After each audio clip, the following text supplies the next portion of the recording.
What if the path to enlightenment was paved with the bones of those who dared to tread it?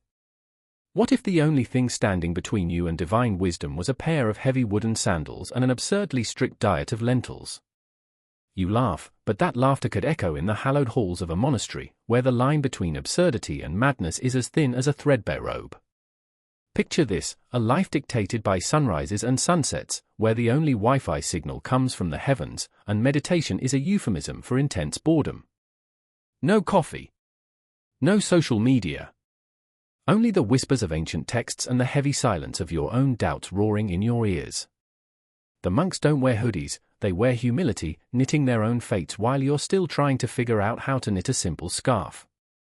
You think you're tougher than the average couch potato? Think again. Every step through the monastery's stone corridors feels like a trek through the underworld, where shadows dance like old spirits reminding you that you didn't sign up for this kind of punishment. The only thing more daunting than asceticism is the unyielding stare of Brother Ambrose, whose eyebrows are more intimidating than a pair of angry raccoons. You'd think they'd hand you a user manual for survival, but no. All you get is a dusty scroll filled with cryptic proverbs and the occasional riddle that could make even Sphinx raise an eyebrow. What is the sound of one hand clapping, they ask. You wonder if it's a trick question, but the real answer? It's the sound of your sanity slipping through your fingers. Now, imagine trying to meditate while swatting away the incessant thoughts of your last pizza slice, greasy, cheesy, tantalizing freedom. Yes, that's right. You're living on a diet of blandness, and your taste buds are staging a rebellion. The monk's idea of a feast? A single grain of rice, ceremoniously presented like it's the Holy Grail. You'll find yourself contemplating the meaning of life while staring at that solitary grain, and you start to question your choices. But here's the kicker, what if the divine journey isn't what you think? What if every mantra you chant is a summoning, a call to forces older than time itself? What if the true enlightenment you seek comes with a price? A price paid in sweat, blood, and perhaps even the occasional existential crisis? As the sun sets, painting the skies in hues of fiery red, the night whispers secrets. The wind carries tales of those who came before you, hungry for answers, but found only madness. Are you brave enough to step closer? Or will you turn back, your heart racing like a rabbit pursued by a fox? You wouldn't survive as a monk on this divine journey. But oh, how you'd wish you could. Secrets lurk in every shadow, laughter in every tragedy, and pain in every moment of clarity. Enter if you dare, the path is fraught with peril, but the revelations? They'll haunt you long after you leave. The bell tolled midnight, its haunting clang reverberating through the narrow cobblestone streets, a ghostly echo that danced through the air like a spectre. Shadows twisted under the flickering lamplight, and the wind whispered secrets of the forgotten. In that crisp, biting night, Samuel stood at the crossroads of his life, chest heaving, as if the weight of the world hung heavy on his shoulders. He was a mere flicker against the vast tapestry of the cosmos, yet the tremors of his heart felt seismic, a thunderous roar in the eerie silence. "I can't breathe," he gasped, clutching his chest, half expecting the darkness to swallow him whole. The air was thick with uncertainty, the weight of decisions lingering like the acrid stench of smoke from the nearby bakery. He burned to escape this life, this chaos of flesh and bone, yet he could not move, rooted to the ground like a dying tree. And then there was Elira. She stood beneath the gnarled oak, her silhouette draped in shadows, a haunting beauty with an ache that mirrored his own. "You feel it too, don't you?" Her voice was the softest whisper, yet it cut through the night like a knife. "The call. It's pulling us apart, pulling us toward something holy." Her eyes glimmered with unshed tears, the fear of what lay ahead mixing with a yearning so profound it threatened to engulf them both. "I remember when we believed we could change the world," Samuel said, his words slipping through clenched teeth. "But it's all slipping away, Elira. Every single dream." He could see it in her gaze, the flicker of hope, but it was a treacherous flame, flickering in the wind. She took a step closer, the scent of wildflowers clinging to her, a stark contrast to the decay around them. "Don't you think it's time to find our purpose? The world is cruel, but the monastery, it could be a refuge." Her voice wavered, caught between longing and doubt, resonating with the depth of a past filled with broken promises and lost faith. But Samuel's laughter was bitter, a cruel twist of fate mocking him. A refuge? More like a tomb, Elira. A place where dreams go to die. Their vows, silent chains. The words tumbled from his mouth, laced with fear, but beneath it all lay a flicker of understanding. He remembered nights spent filling her head with promises of adventure, days painted with the vibrancy of youth. Now, all that remained was a darkness that loomed over them, a silence that screamed of choices yet to be made. The moon hung low, a pale guardian watching over their reckoning, illuminating the cracks in their resolve. "What if we fail?" he whispered, more to himself than her. "What if the very thing we seek is just another prison?" The air crackled with tension, a storm brewing within him, and yet he felt the undeniable pull of something greater than himself. And then there was Brother Thomas, a spectre cloaked in the black and white of his habit, who appeared at the fringes of their moment, an embodiment of the faith Samuel had long wrestled with. "The world is a tempest," he spoke, voice like gravel, roughened by the weight of years spent in contemplation. "But the monastery offers clarity, purpose. A chance to be reborn." His eyes held secrets, pain wrapped in the guise of wisdom. Samuel's heart raced. "Is that what you tell yourself, Thomas? That this is salvation?" The words shot out like arrows into the stillness, each one laced with bitterness. "Or is it a way to escape the chaos outside?" The chaos that had once surged through his veins like blood, now reduced to a mere whisper. Elira's hand brushed against his, grounding him, a reminder that he wasn't alone in this cacophony of doubt. "But what if that chaos is just a reflection of our own hearts?" she murmured, her breath warm against the chill of the night. "What if we are the storm?" The moonlight dimmed, shrouded by ominous clouds, as the three stood at the precipice of their lives, the air thick with the scent of rain and unspoken fears. Time seemed to warp, stretching and twisting as their hearts beat in sync, three souls entwined by fate, each wrestling with their own demons, haunted by memories of what once was. Samuel closed his eyes, breathing in deeply, the world around him blurring into insignificance. "I can't keep running," he confessed, the words tumbling out, raw and unfiltered. "I can't keep pretending that this madness is what I want." The tension crackled like lightning, illuminating the depths of their despair. "Then why not face it?" Elira's voice trembled but held a strength he didn't expect. "Why not find peace? Together?" But Thomas shook his head, a smile ghosting his lips, filled with a tenderness that cut deep. "You're not escaping the chaos, Samuel. You're confronting it. Embracing the uncertainty. The call is not just to retreat, it's to engage, to challenge the very essence of what it means to be alive." And for a moment, the world fell silent, the clamor of existence retreating as they stood on the brink of something profound, an understanding that life was more than just a series of choices, it was a tapestry woven with threads of fear, hope, and the desperate need for connection. The shadows danced around them, and Samuel felt the pull, the soft whisper of the monastery beckoning, promising a sanctuary he never knew he craved. "I remember," he breathed, as if naming the truth for the first time. "I remember wanting to believe." The wind howled, carrying their unspoken fears into the night, into the cosmos, where dreams danced like stars, flickering with eternity.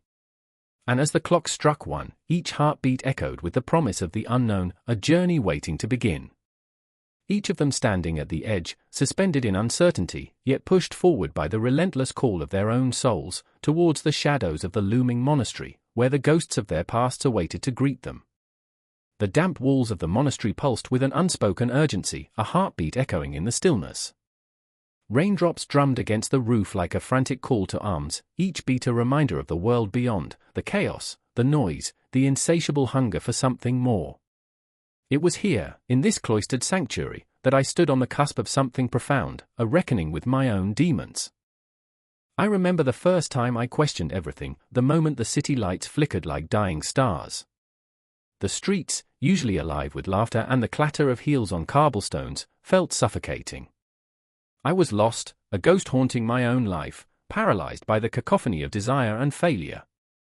"You don't belong here," a voice, soft yet piercing, whispered in the recesses of my mind. It was the kind of voice that haunts dreams, filled with an unsettling truth. I felt it, an insatiable ache within me, the burning need to escape the prison of expectations. And there he was, Brother Anselm, a figure clad in the coarse fabric of his vows, his eyes a tempest of sorrow and wisdom. "I came here to forget," he admitted one night, his voice low, barely above the rustling leaves outside. "But I found that forgetting is just another kind of remembering." The flickering candlelight danced across his face, shadows weaving tales of loss and longing. I saw in him a reflection of my own turmoil, the very essence of seeking solace from a world that had betrayed our dreams. The monastery felt like a sanctuary, but it was also a battleground for the soul. I remember the silence, thick and heavy, wrapping around me like a shroud. It echoed with unspoken confessions, regrets, fears, and longings that lingered like ghosts in the air. Each day unraveled like a frayed thread, revealing the depths of our pain. Sister Ilara, with her fierce spirit and laughter that rang like bells, broke through the quiet. "You think this place is peaceful," she scoffed, rolling her eyes, her voice brimming with defiance. "It's a prison for the heart. We trade one kind of chaos for another." I felt an odd kinship with her words, a desperate recognition of the struggle between seeking refuge and confronting the tempest within. Her presence was intoxicating, a reminder that vulnerability was a badge of honor, not a weakness. But the walls were steeped in their own brand of madness. I remember the nights when the shadows whispered secrets of the past, stories of men and women who had entered these gates only to find themselves lost in the labyrinth of their own making. I could almost hear their voices, weaving through the air, pleading for release. They came to escape their sins, but sin had a way of following, like a relentless specter, lurking in the corners of the mind. As thunder cracked overhead, shaking the very foundations of our retreat, I felt the weight of Anselm's gaze upon me. "Why are you here?" he asked, and it was not a question, it was an accusation. The air felt charged, palpable with the tension of unsaid words. I opened my mouth, but no sound came out. The truth was raw and jagged, a wound still bleeding. "I wanted to be whole," I finally whispered, the admission hanging between us, heavy with grief. "But I'm just a collection of broken pieces." I could see the flicker of understanding in his eyes, a shared burden that transcended the silence of the night. We were all shards of glass, reflecting light in fractured patterns, desperately seeking a way to fit together again. Ilara erupted into laughter, sharp and bright, cutting through the darkness. "Whole? Who wants to be whole? We're not puzzles to be solved. We're messy, chaotic souls. And that's beautiful." Her words danced in my mind, igniting a spark of rebellion against the very notion of perfection. The laughter faded, leaving a haunting echo, a reminder that we were all seeking something. But what? Was it peace? Redemption? Or merely a place to hide from our own reflections? The clock ticked steadily, each second a reminder of the fleeting nature of time, each chime a call to confront our own histories. The walls seemed to lean in closer, as if listening, waiting for a confession, for a moment of clarity to shatter the silence. Outside, the storm raged on, a tempest mirroring the turmoil within us. Each drop of rain felt like an unrelenting question, penetrating the very essence of our souls. I took a breath, heavy with the weight of dread and desire, teetering on the edge of a revelation. What if seeking monasticism was not merely an escape but a confrontation with the darkest corners of our hearts? I felt the surge of emotion swirl around me, the fear of the unknown, the desperation for belonging, the longing for solace in the chaos. I could almost taste the bitterness of regret, mingling with the sweetness of hope, a cocktail that left me dizzy. This was not about finding answers, it was about the relentless pursuit of meaning in a world that had forgotten how to listen. And then, in that charged moment, time stood still. The air crackled with anticipation, a promise of something profound. I looked at Anselm, at Ilara, and beneath the layers of fear and doubt, I sensed a flicker, a shared understanding that we were not lost, but rather, wandering souls seeking the light in our darkness. "Can you feel it?" Anselm asked, his voice low and inviting, as if he were unearthing a buried treasure. "The pulse of the universe, the rhythm of our souls in sync." I closed my eyes and let the sensation wash over me, the awareness that we were not alone, that in our search for refuge, we had only begun to unravel the threads that bound us. The storm outside intensified, a symphony of chaos, and in that moment, I understood. Seeking monasticism was not merely a flight from the world, it was a radical act of love, love for ourselves, for our brokenness, and for the possibility of becoming whole again. The journey was not about escaping the storm, but learning to dance in the rain, to embrace the chaos that was life. As the thunder roared and the wind howled, we stood together, three wayward souls, drawn together by the strings of our own desperation, ready to confront the shadows that lay ahead. In that hallowed space, we were no longer seeking answers, we were forging a new path, one that would lead us deeper into ourselves, and perhaps, into the heart of the cosmos itself. The air crackled with tension, a whisper of something unnameable lingering just beyond the veil of reality. I stood at the edge of the world, my heart drumming in syncopation with the distant cries of the city. A flame flickered in the darkness, illuminating the ghosts of memories long confined to the shadows. It was a night like any other, yet suffocated under the weight of foreboding. I could taste the smoke in my throat, an acrid reminder of the fires that had burned too brightly, leaving nothing but ash in their wake. I remember the laughter, the raucous noise spilling out of taverns like a flood, blurring the distinction between joy and despair. The city was a beast, its heart pulsing with the rhythm of drunken revelry and whispered secrets. I remember Piers, his eyes sparkling with mischief, the kind of person who could light up a room, or set it ablaze. He was the sun, and I was just the shadow that followed him around, desperately trying to absorb some warmth, some light. "Let's steal a horse," he had said, that devious grin spreading across his face, as if the world was just a stage meant for our chaos. But the world doesn't bend to the whims of fools, and it was on that fateful night when the laughter turned to screams. I remember the moment the guards appeared like wraiths, their armor glinting under the moonlight, an omen of the chaos to ensue.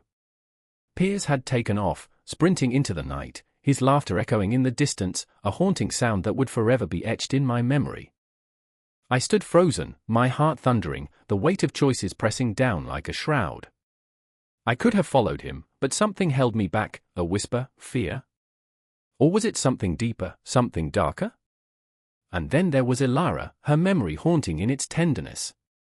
I remember her smile, the way it lit up my dreary world in shades of warmth, a flicker of hope amidst the gathering storm. She was a dancer, twirling through life with an effortless grace that made the very air hum. But it was never just the dance. I remember the way she flinched when the guards passed by, how shadows stole her light. "They're here for Piers," she would whisper, her eyes wide, reflecting a fear that gnawed at the edges of her spirit. "They'll come for you next." Her voice was a tether, pulling me from the abyss of my reckless dreams. Yet, I found myself trapped in a cycle of hope and despair.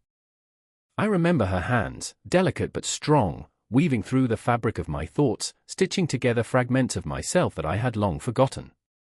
But as quickly as she enveloped me in her warmth, the city would tear it all away, laughter morphing into screams, joy into panic. The night of the incident shattered everything. I was standing in the square, the moon casting elongated shadows that danced wildly against the cobblestones. The air was thick with smoke, the remnants of a fire that had consumed more than just timber and stone. I remember feeling the heat on my face, a reminder of the chaos unfolding around me. Ilara's hand slipped into mine, her grip tightening as sirens wailed like banshees, echoing through the narrow alleys, a cacophony of dread. "Run," she screamed, and we were propelled forward, weaving through the throng of bodies, a tide of panic. Every heartbeat echoed in my ears, a frantic percussion urging us onward. Piers was somewhere ahead, a blur of energy and rebellion, but I had to choose. I remember the moment I looked back, Ilara's wide eyes met mine, a silent plea that would haunt me for eternity. It was then I realized the magnitude of our choices, the weight of what we held and what we were willing to let go. I could feel time slipping through my fingers, grain by grain, a relentless tide that wouldn't hold still. The whispers of the past felt like ghosts, lingering and taunting, as if each step we took dragged them along, their chains clanking softly in the dark. The city, that living entity, seemed to breathe with us, its pulse quickening, an ominous heartbeat that promised no refuge, no sanctuary. Then came the moment of confrontation. There we were, the three of us, at the crossroads of fate. Piers, wild and untamed, was determined to face the guards. "We'll show them," he yelled, eyes ablaze with reckless determination. But I saw the cracks beneath his bravado, the fear that flickered like a candle about to be snuffed out. I felt the weight of my own cowardice, the urge to hide, to run back to the warmth of the monastery, to the whispers of solace. But could I? Would I leave them behind? Ilara stood between us, a fragile flower caught in a storm, her fear palpable as she pleaded with Piers, her voice breaking against the winds of chaos. "Don't do this. Please?" Each word hung in the air, heavy with the weight of our choices. I saw the desperation in her gaze, and in that moment, I was stripped bare, exposed to the rawness of our shared existence. The outside world was a relentless beast, and we were merely its playthings, tossed around in a dance of shadows and light. With every heartbeat, the tension thickened, wrapping around us like a vice. I remember feeling it, the irreversible pull of destiny, and I could do nothing but watch as the threads of our lives tangled and twisted in ways we could never foresee. The city whispered secrets, stories etched into its very stones, but all I could hear was the roar of impending chaos. The guards surged forward, their faces masks of fury, and in that moment, we were no longer three friends caught in a wild adventure, we were three souls grappling with the essence of existence itself. I remember the cold realization, the outside world was not just life, it was a battlefield. We were fighting for our very souls, and the stakes were impossibly high. Tension crackled in the air, a palpable electricity that sent shivers down my spine. Each second stretched into eternity, and the ground beneath us trembled with an unseen force. I remember the weight of our choices clinging to my chest, a dark shroud of uncertainty. The laughter, the joy, all twisted into a grotesque parody of what we once knew, fracturing the fragile bonds we had forged. And then the world erupted. Desperation clawed at my throat, and I was suffocating in the chaos, but still, I stood there, anchored by the ghost of Ilara's gaze. The outside world was no longer a playground, it was a crucible, and we were about to be forged anew, our fates entwined in a way we could never have anticipated. What would emerge from the flames, I did not know. All I could do was hold on tight, and pray that the shadows wouldn't swallow us whole. The bell tolled, shattering the silence of dawn, its somber clang echoing through the ancient stone walls like a heart that knows it must break. I stood there, heart racing, outside the monastery, the chill of the morning air biting at my skin, grappling for breath as I watched Marcus stumble out, a ghost of the man he once was. His eyes, hollow and haunted, bore witness to the chaos of the world beyond these walls, a world pulsing with life, greed, and the relentless pursuit of pleasure. "I can't do this anymore," he gasped, his voice a ragged whisper caught in the wind. And I, standing there, felt the weight of his despair like a leaden shroud draped over my own shoulders. I remember the first time I saw him, laughing, a bright spark in the black night. We were young and reckless, intoxicated by the thrill of the city, its neon lights beckoning us into a vortex of desire. But now, that city outside thrummed like a distant drum, calling him back to its embrace of sin and temptation. "You can't leave," I said, desperation spilling from my lips. "Not after everything." "Everything," he scoffed, eyes narrowing. "What's left? A life of silence? Prayer? Repentance? I am suffocating here."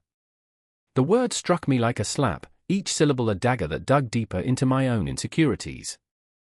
I felt the pull of the secular world, its laughter and vibrancy, the intoxicating warmth of bodies entwined in reckless abandon. I remember the nights I traded prayers for whiskey, the taste of smoke and laughter wrapping around me like a lover's arms. "You're wrong," I replied, but my voice trembled.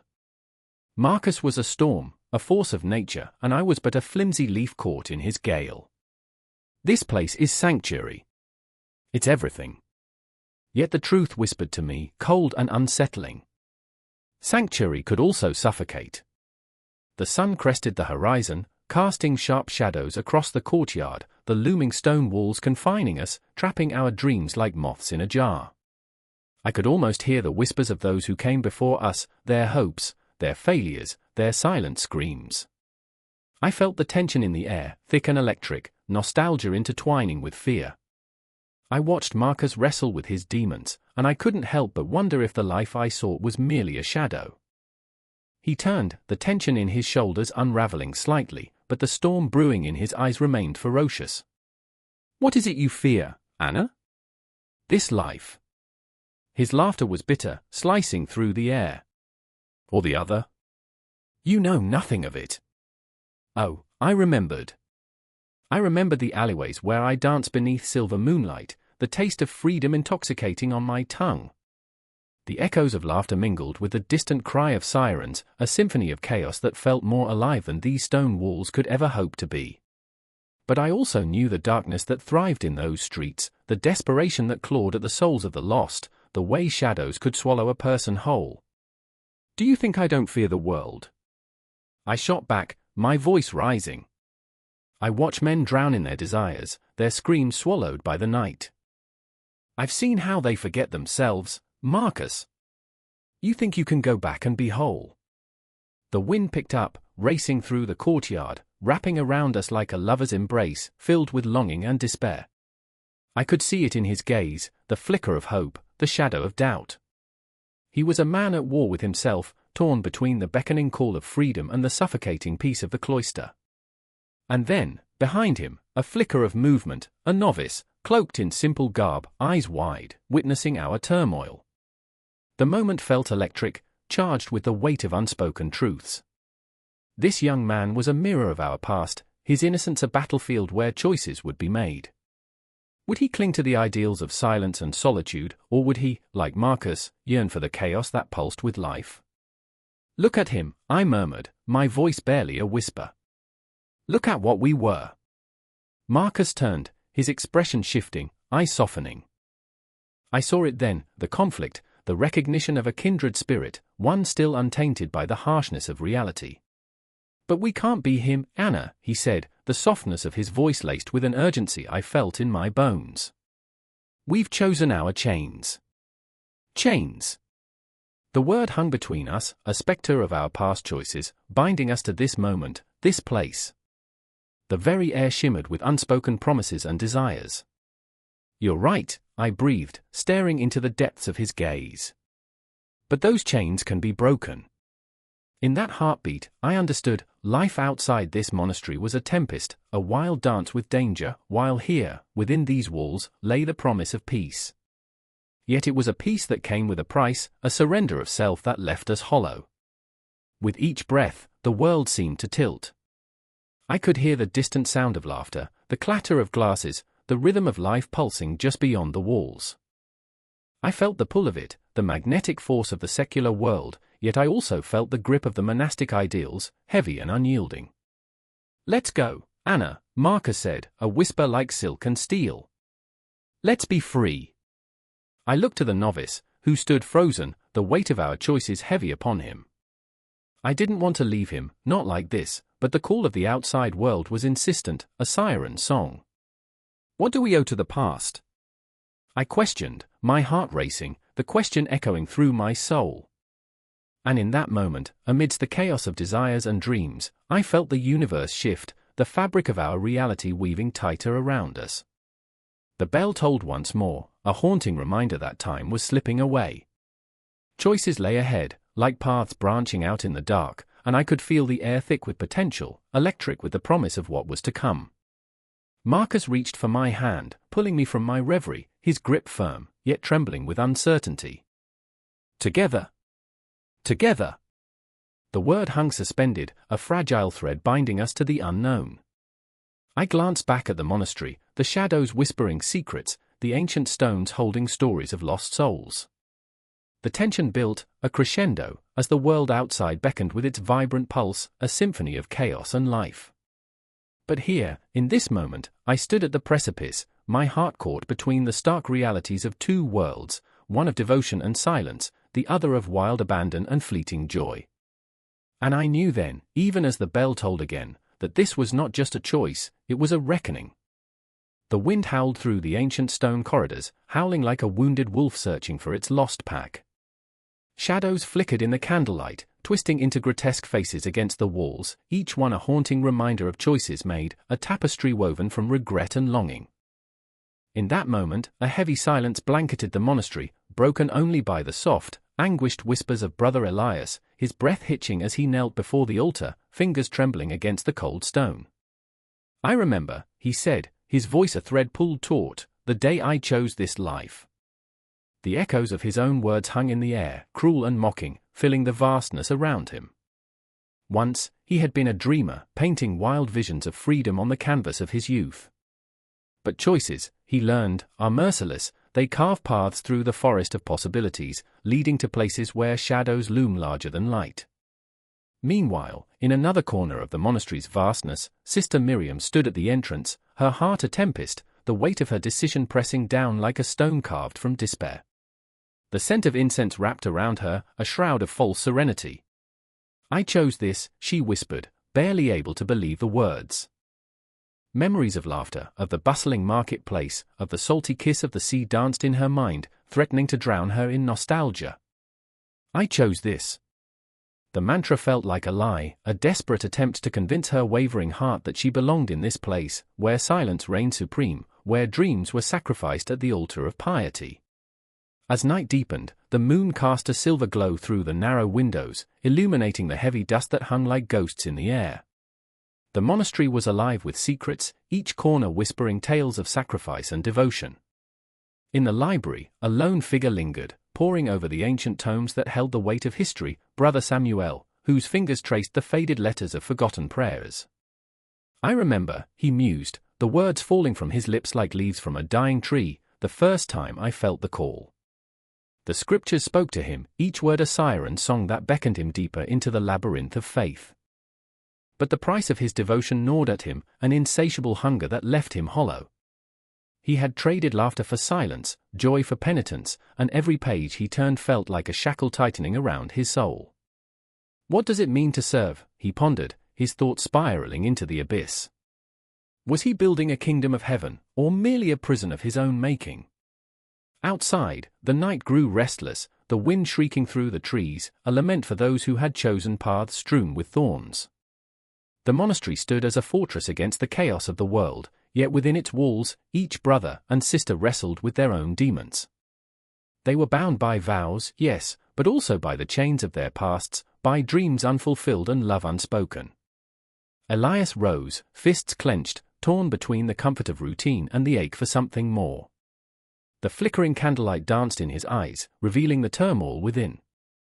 "I am a coward," he cursed himself, the word slicing through the air like a knife. "I fled from the world, but it still haunts me."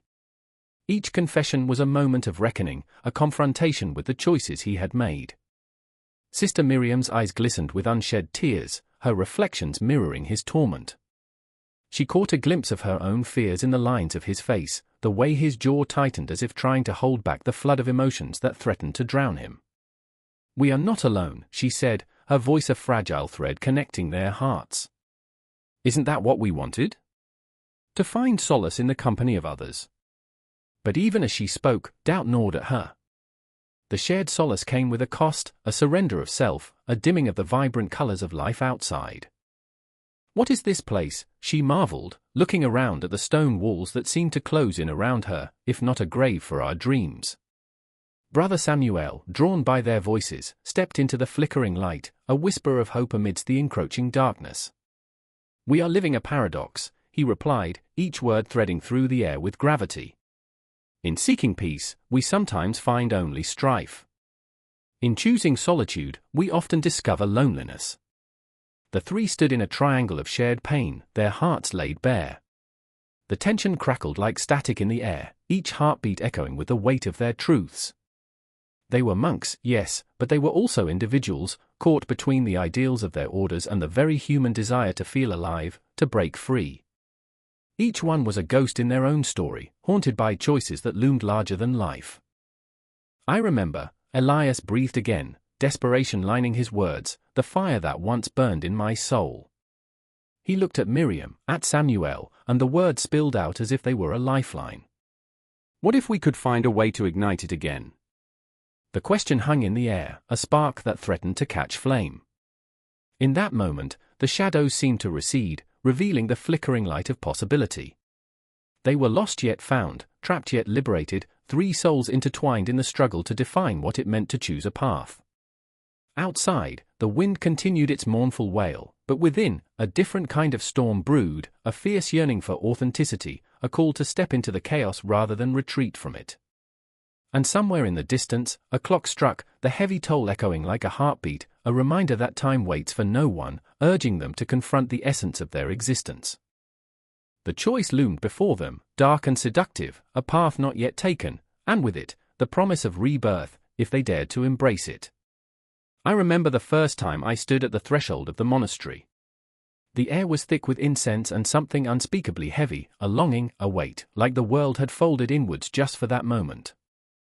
Shadows lurked between the ancient stones like specters of lost souls, and the distant sound of a bell tolled, echoing through the arches. Time, frozen. My heart quickened. Inside, the monks moved with a grace born of relentless discipline, their robes flowing like whispers against the cold stone floors. I found myself entranced by Brother Thomas, his face a mask of serenity, yet his eyes burned with the ferocity of 1,000 unspoken prayers. He held a candle in one hand, its flickering flame illuminating the dark recesses of his soul, and I could see it, the anguish, the doubt. Every day, I lay bare my spirit, he murmured, his voice barely above a whisper, reverberating with a mixture of hope and despair. But what if there's nothing left to give? Across the dimly lit courtyard, Sister Maria stood quietly, her hands folded tightly. She carried the burden of her vows like a heavy crown, each bead of her rosary a reminder of the life she left behind. I watched her lips move, forming silent prayers, but her eyes betrayed her, a tempest raged within. Once a gallery owner, she now found herself trapped between the passion for art and the sacrificial call of faith. I traded beauty for silence, she lamented under her breath, her words hanging in the air like a ghost. But what if silence is all I ever find? The tension in the air thickened, a palpable force that curled around my throat. I felt the weight of their struggles, the fear of losing themselves in the rituals that consumed their days. Monastic life was not merely a choice, it was a confrontation with the self, a dance with shadows. I could see the cycles these souls endured, like the seasons, the ebb and flow of doubt and certainty. Every prayer, a cry into the abyss, every ritual, a feeble grasp at divinity. In the Zen gardens, Brother Aiko knelt in the dirt, his hand sifting through the soil. He was a master of simplicity, but his heart was a labyrinth filled with questions. What is the sound of one hand clapping, he often mused, though tonight, his voice trembled with an uncharacteristic vulnerability. The moon hung high above, casting silver beams that danced on the surface of the pond nearby. I cannot find the answer. Only silence. Only the void. How can I teach others about enlightenment when I am lost? It struck me then, the beautiful absurdity of it all. Here were these monks, these seekers of truth, standing at the edge of their own existence. They were living in a universe that pulsed with uncertainty, every moment echoing with the weight of their choices. The traditions they clung to were both a refuge and a prison, meditation, prayer, the rhythm of the seasons, the relentless wheel of Dharma. I could almost hear the whispers of ancient stories, Buddhist monks, clad in ochre robes, kneeling beneath the Bodhi tree, where the divine met the earthly. Or the austere Benedictines, chanting in Gregorian tones, echoing through stone halls that felt like a fortress against the chaos of the outside world. Each tradition, a testament to the struggle of the spirit, every ritual a thread woven into the tapestry of existence. Brother Thomas found me staring, eyes wide with the intensity of the moment. You feel it too, don't you? He asked, his voice low and resonant. The weight of the past, the expectations of the future. It suffocates. He glanced at Sister Maria, her gaze lost in the distance. We are all trapped in a cycle of seeking, of wanting. But what if the answer lies in surrender? His words reverberated in my chest like a drumbeat, raw and primal. Surrender? What did that even mean? I felt the urge to scream, to shake them from their reverie, yet I remained silent, a mere observer in their world. I remembered the warmth of the sun on my skin, the laughter of friends, the chaos of life outside these walls. How could they forsake it all for a promise that felt so far away? Night fell, and the monastery became a world of shadows and light, flickering candles casting shapes on the walls. I could feel the pulse of their traditions, the heartbeat of their existence. Silence became a conversation, a language spoken in glances and slight movements. The monks and nuns were not merely participants in a ritual, they were warriors in a battle against their own doubts, their own longing for meaning. Outside, the stars stitched a tapestry across the sky, infinite and indifferent, like the universe itself. I heard Brother Iko's soft laughter, a momentary crack in the stoic facade of the monastic life. They bathed once a year, you know, he quipped, a playful smile flickering on his lips. Romance was earthy. Laughter erupted from the group, a brief reprieve from the weight of their souls. But the moment passed, and the laughter faded into the night, leaving only silence, heavy and suffocating. Thoughts spiraled, a whirlwind of fears, dreams, and memories. Was this all there was? The cycle of rituals, the quest for enlightenment. As dawn approached, the air crackled with anticipation. I could feel it, their struggles, their triumphs, their heartbreak. It was a raw, visceral connection, drawing me closer, deeper into their world. I held my breath, waiting for the moment, the confrontation of truth, the emotional climax, the unveiling of their souls. But the moment never came. Instead, it lingered, like a promise unfulfilled, a question unanswered. Time slipped through my fingers, and I knew then, this was not just their journey, but mine as well. The monastic traditions were a reflection of humanity's own struggles, our relentless search for meaning in a world filled with uncertainty. I found myself trapped in the loop, each heartbeat echoing with the weight of their pursuits. Every prayer, every breath, every flicker of candlelight pulled me further into the depths of their existence. I was an unwilling participant in a dance of shadows, forever yearning for the truth that lay just beyond reach. And so, we lingered in that moment, an unresolved tension, a beautiful absurdity that pressed against the confines of the monastery and the universe itself. The questions hung heavy in the air, like the scent of incense that clung to my skin. Would they find the answers they sought? Would I? The bell tolled, a mournful sound that echoed through the mist-cloaked valley, slicing through the stillness like a knife through flesh. Each chime resonated deep within me, a reminder that time was slipping through my fingers, just like the remnants of my old life. I stood at the entrance of the monastery, my breath visible in the frigid air, the weight of my choices pressing down like a leaden cloak. I was not ready, yet there was no turning back. I remembered the day I left home, my mother's tear-soaked face framed by the door, her voice echoing in my mind, the desperate pleading, "Don't go." But I had gone, driven by a hunger I couldn't articulate. It was a hunger for absolution, for a life unencumbered by the sins I had accumulated. The monastery loomed before me, its stone walls towering like ancient giants, guarding secrets I wasn't sure I was prepared to confront. Beside me stood Aveline, her hands trembling as she clutched the tattered edge of her cloak. Aveline, with her haunting green eyes that seemed to hold the entire forest's sorrow.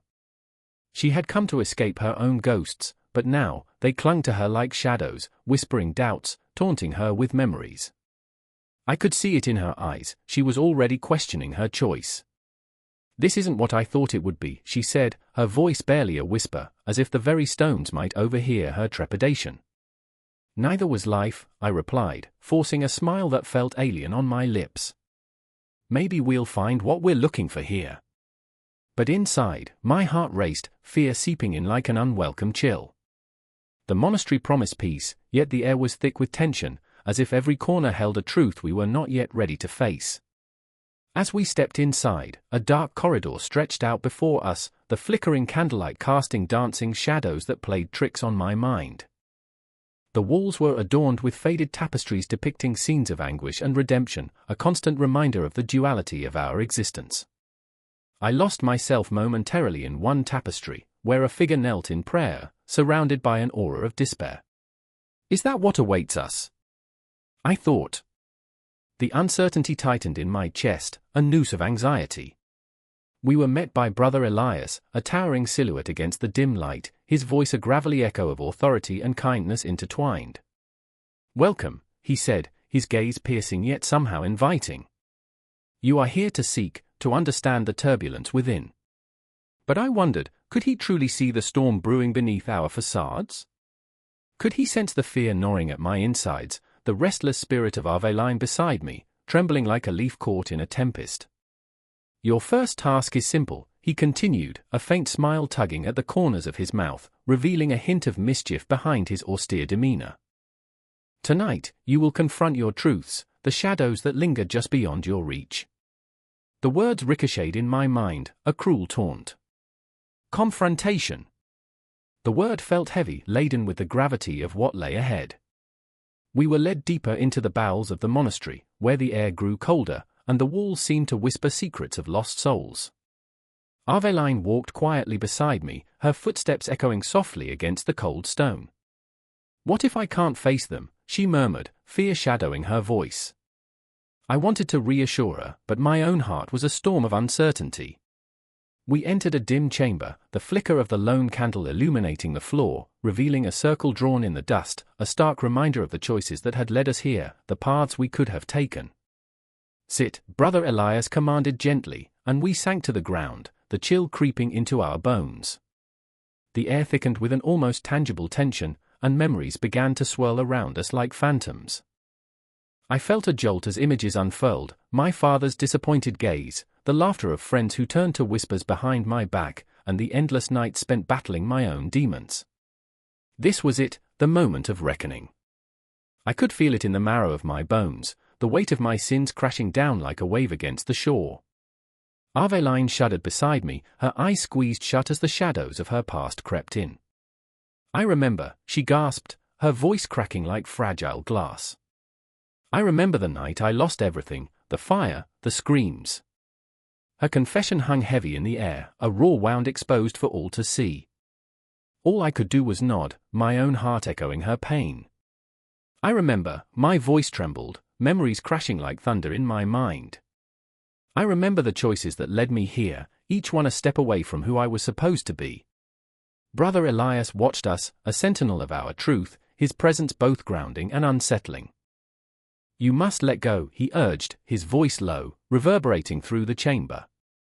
"Let it all spill out. Only then can you begin anew." The emotions inside me roared to life, a relentless tide that threatened to drown me. I could feel the tears pooling in my eyes, the weight of my regrets heavy on my chest. Aveline glanced at me, and in that moment, I could see her own storm brewing, an overwhelming wave of grief, fear, and the longing for absolution. "Together," I whispered, grasping her hand, squeezing it tight.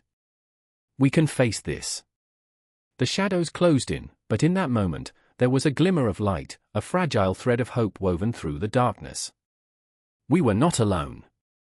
The door to the past creaked open, revealing the ghosts we had tried to outrun.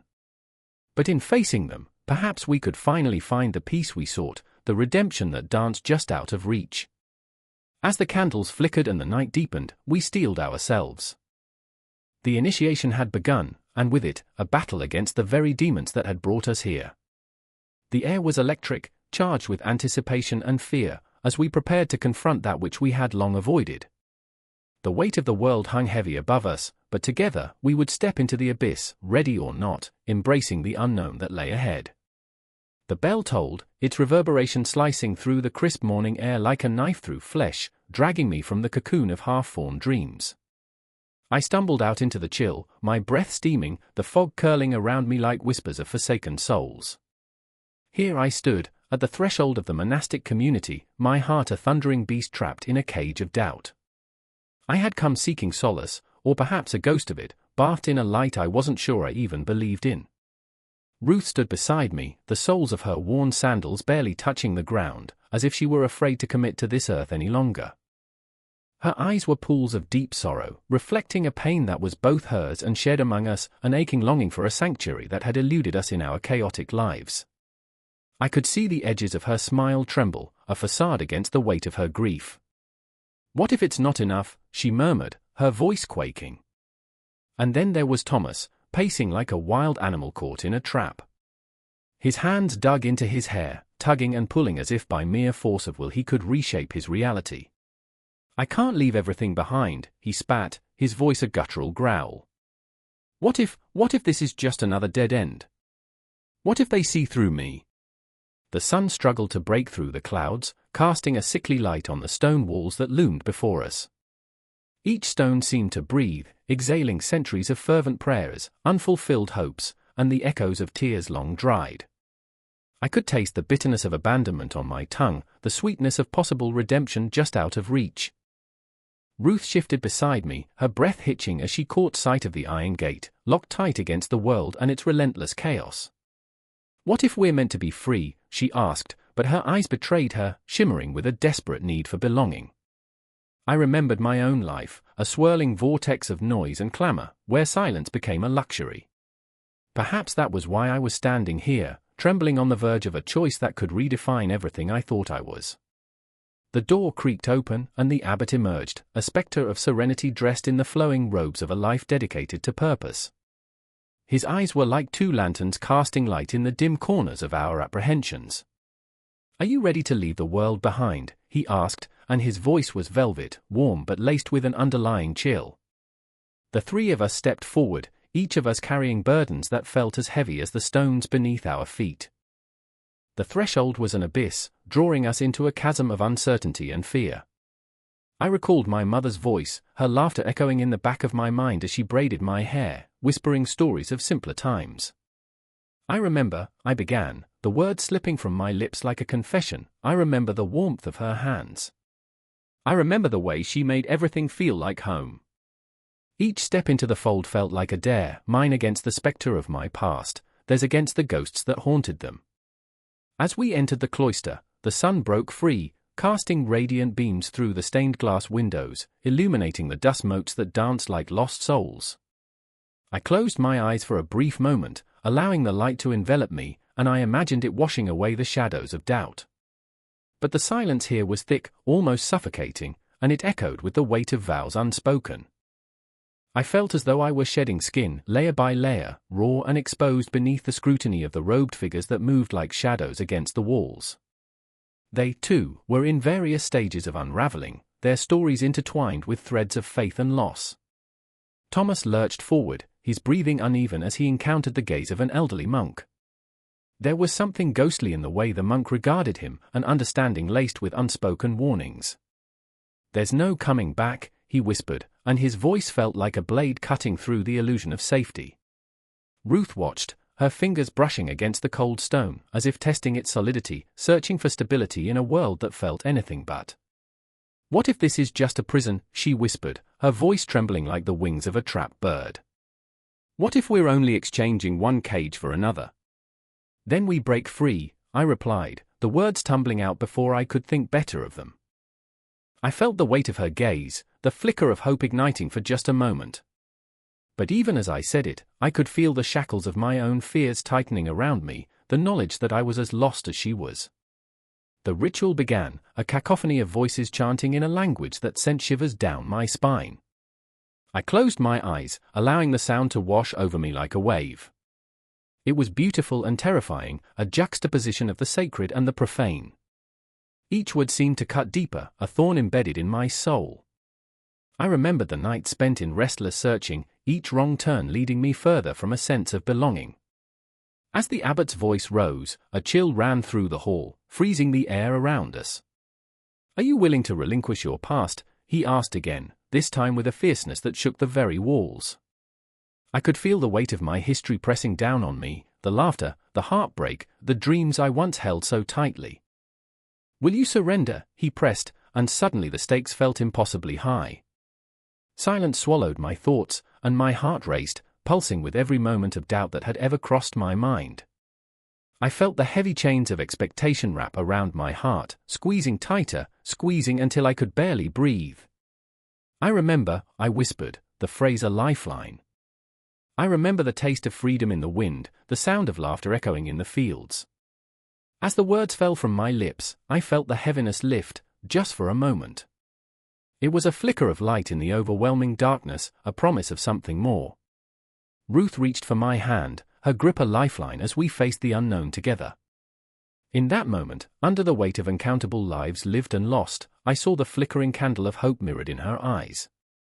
The tension in the air shifted, and I realized that perhaps we weren't just stepping into a prison, we were also stepping into an uncharted wilderness of the spirit. And it was terrifying. It was exhilarating. It was everything at once. The clang of the bell cut through the silence, a jagged slice of sound that jolted me from sleep. It echoed like a thunderclap in the stillness of the dim, cold stone cell. I barely registered the darkness surrounding me. Was I dreaming, or was I really here, trapped in this ancient tomb of faith and shadows? The air carried a scent of damp earth, mingling with the faintest hint of incense, cloying and suffocating.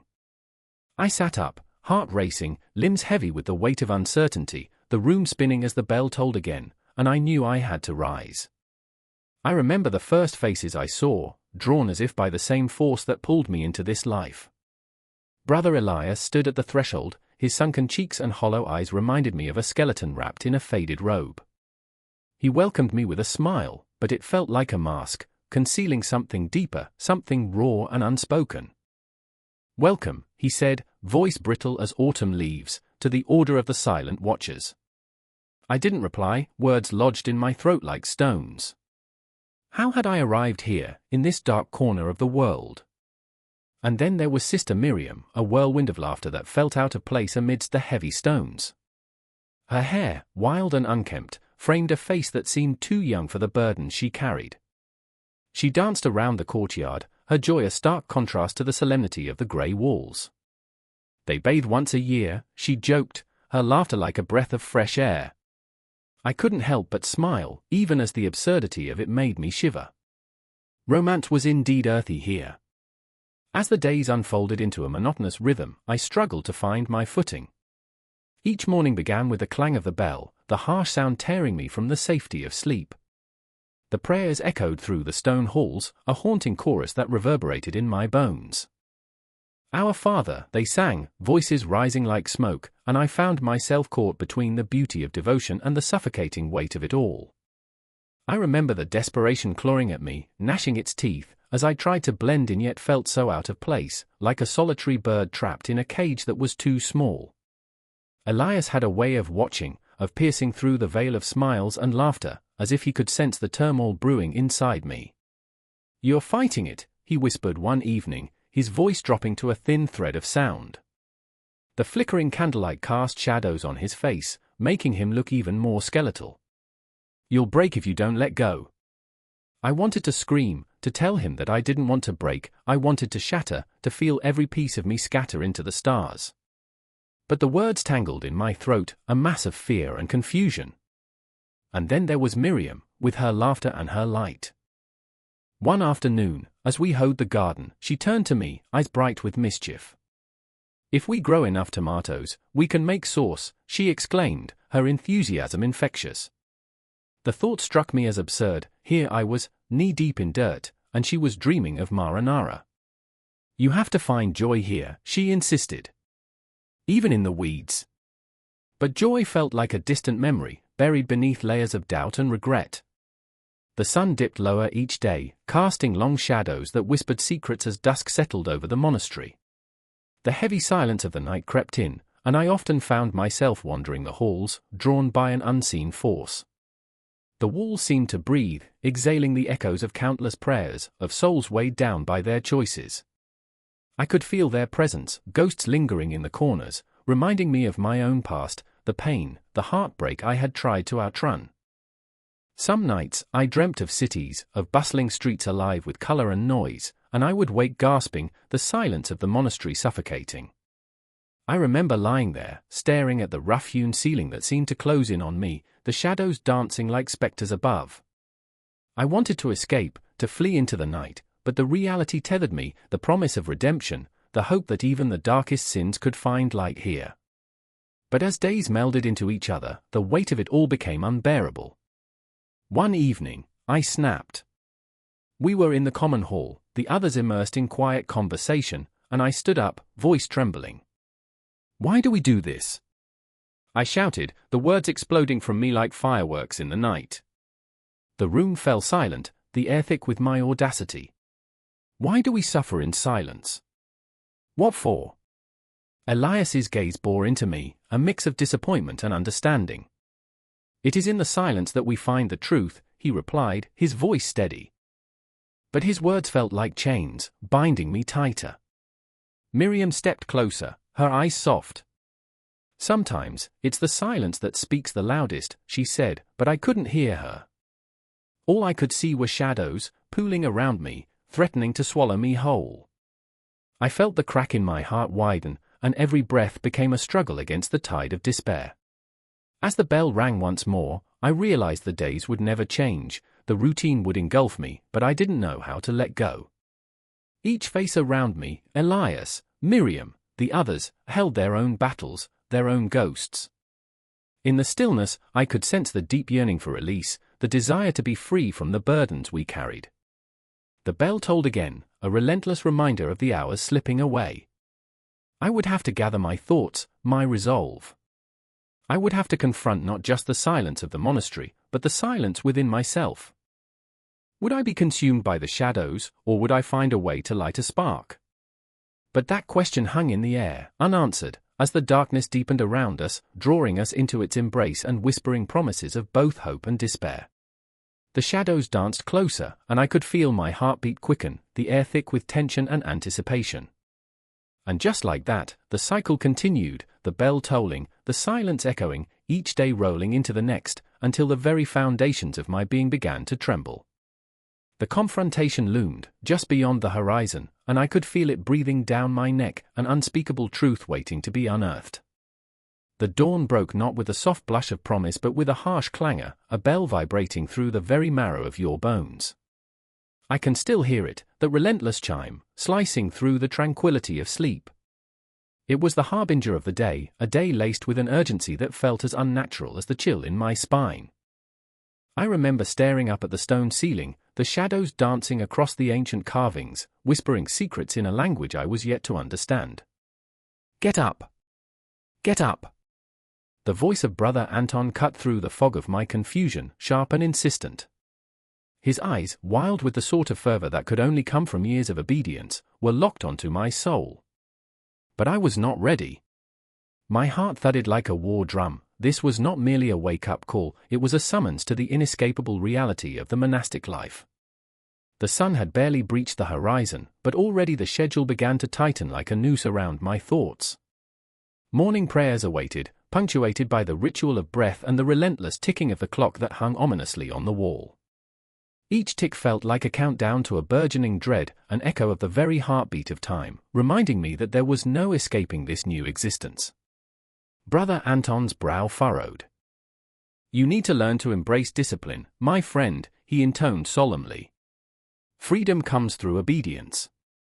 Freedom? I chuckled bitterly. I had traded my old life for shackles cloaked in the guise of spiritual enlightenment. I became a ghost among the living, drifting through the halls, the whispers of ancient monks swirling around me, their spectral presence feeding into my growing unease. I was not alone in this.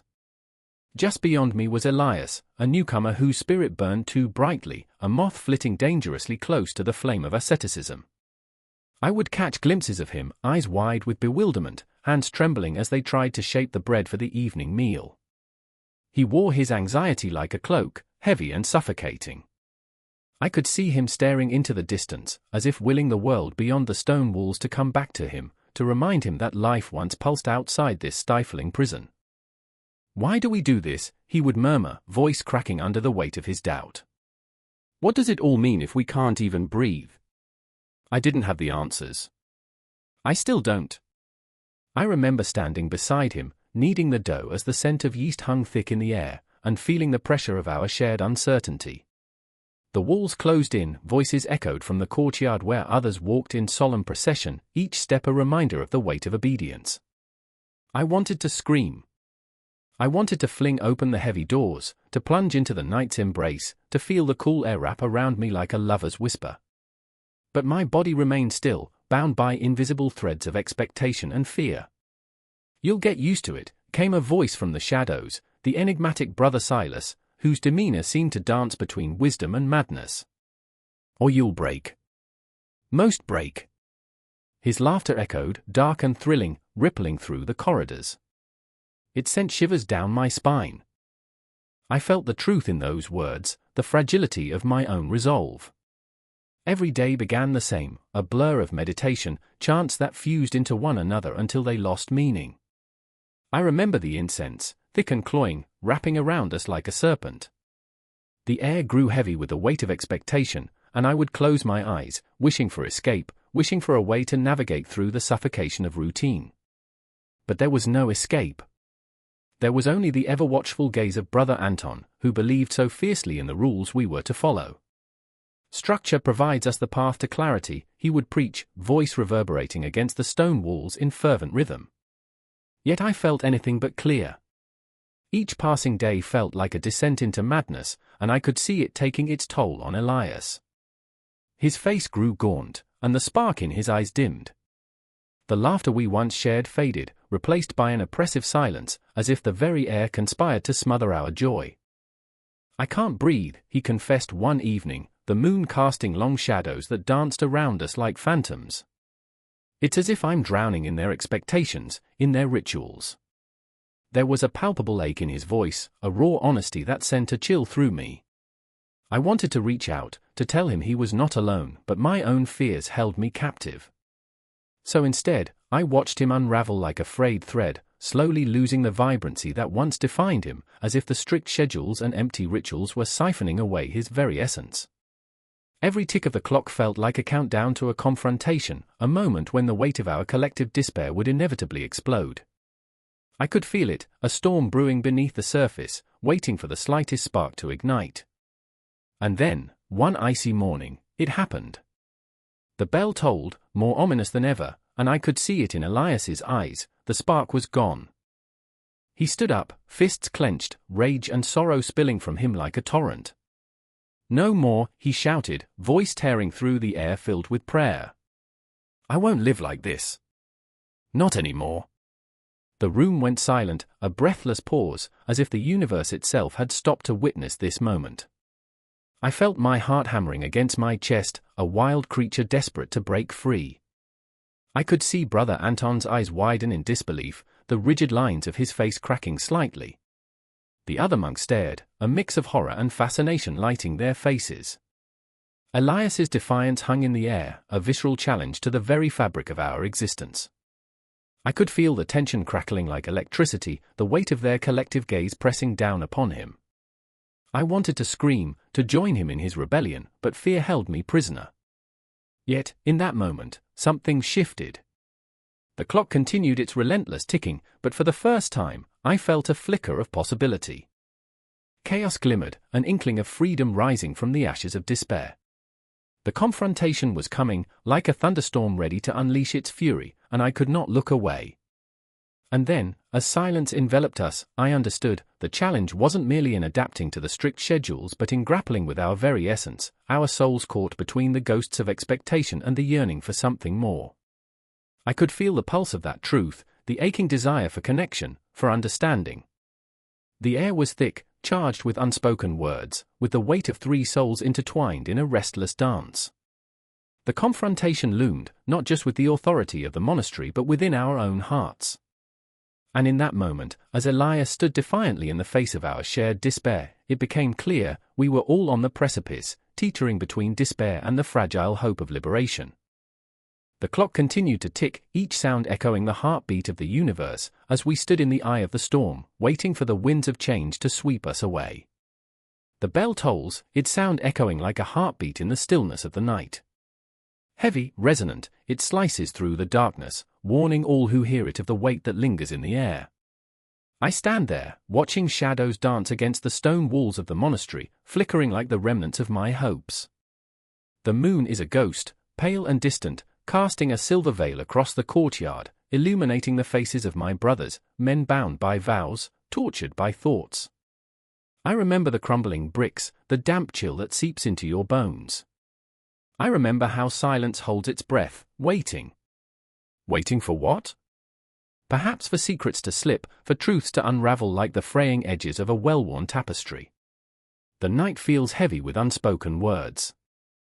Brother Elias stands at the edge of the courtyard, the flickering torchlight revealing the pain etched into his brow. The look in his eyes, a tempest of doubt, strikes me harder than any lash. He's always been the steady one, the anchor in a sea of chaos. But tonight, I see cracks in his armor, the way his hands tremble slightly as they cradle the sacred text. He mutters prayers under his breath, but the words feel hollow, echoes of faith that no longer settle within him. Do you hear it? He whispers, his voice trembling. The sound of our vows breaking. I want to reach out, to assure him that we are not as lost as he believes, but my own heart is a tumult of fear, regret, and uncertainty. I can hardly recognize the man I've become, a spirit tethered to this life, a life where discipline and detachment are the only codes we know. Yet, the lines between right and wrong blur like the mist that rolls in, swallowing us whole. I remember the day I first stepped into this sanctuary, the sweet scent of incense mingling with the dust of ages. I was a boy, naive and hungry for purpose, thinking the robes would shield me from the world's chaos. But in here, the chaos morphs, and no one tells you about the shadows lurking in the corners, waiting to snatch away your resolve. Brother Thomas, the youngest among us, stands apart, a flicker of light in this somber tableau. His face is youthful, unscarred by the burdens of the world. Yet, there's an unnerving intensity in his gaze, a fire that burns with longing, the longing to feel, to break free from the chains of discipline. I can see it in the way he grips the edges of his robe, fidgeting as if the fabric itself constrains him. What if we just left, he says suddenly, eyes wide with a wild desperation. What if we chose to live? The words hang there, heavy, a dare whispered into the suffocating silence.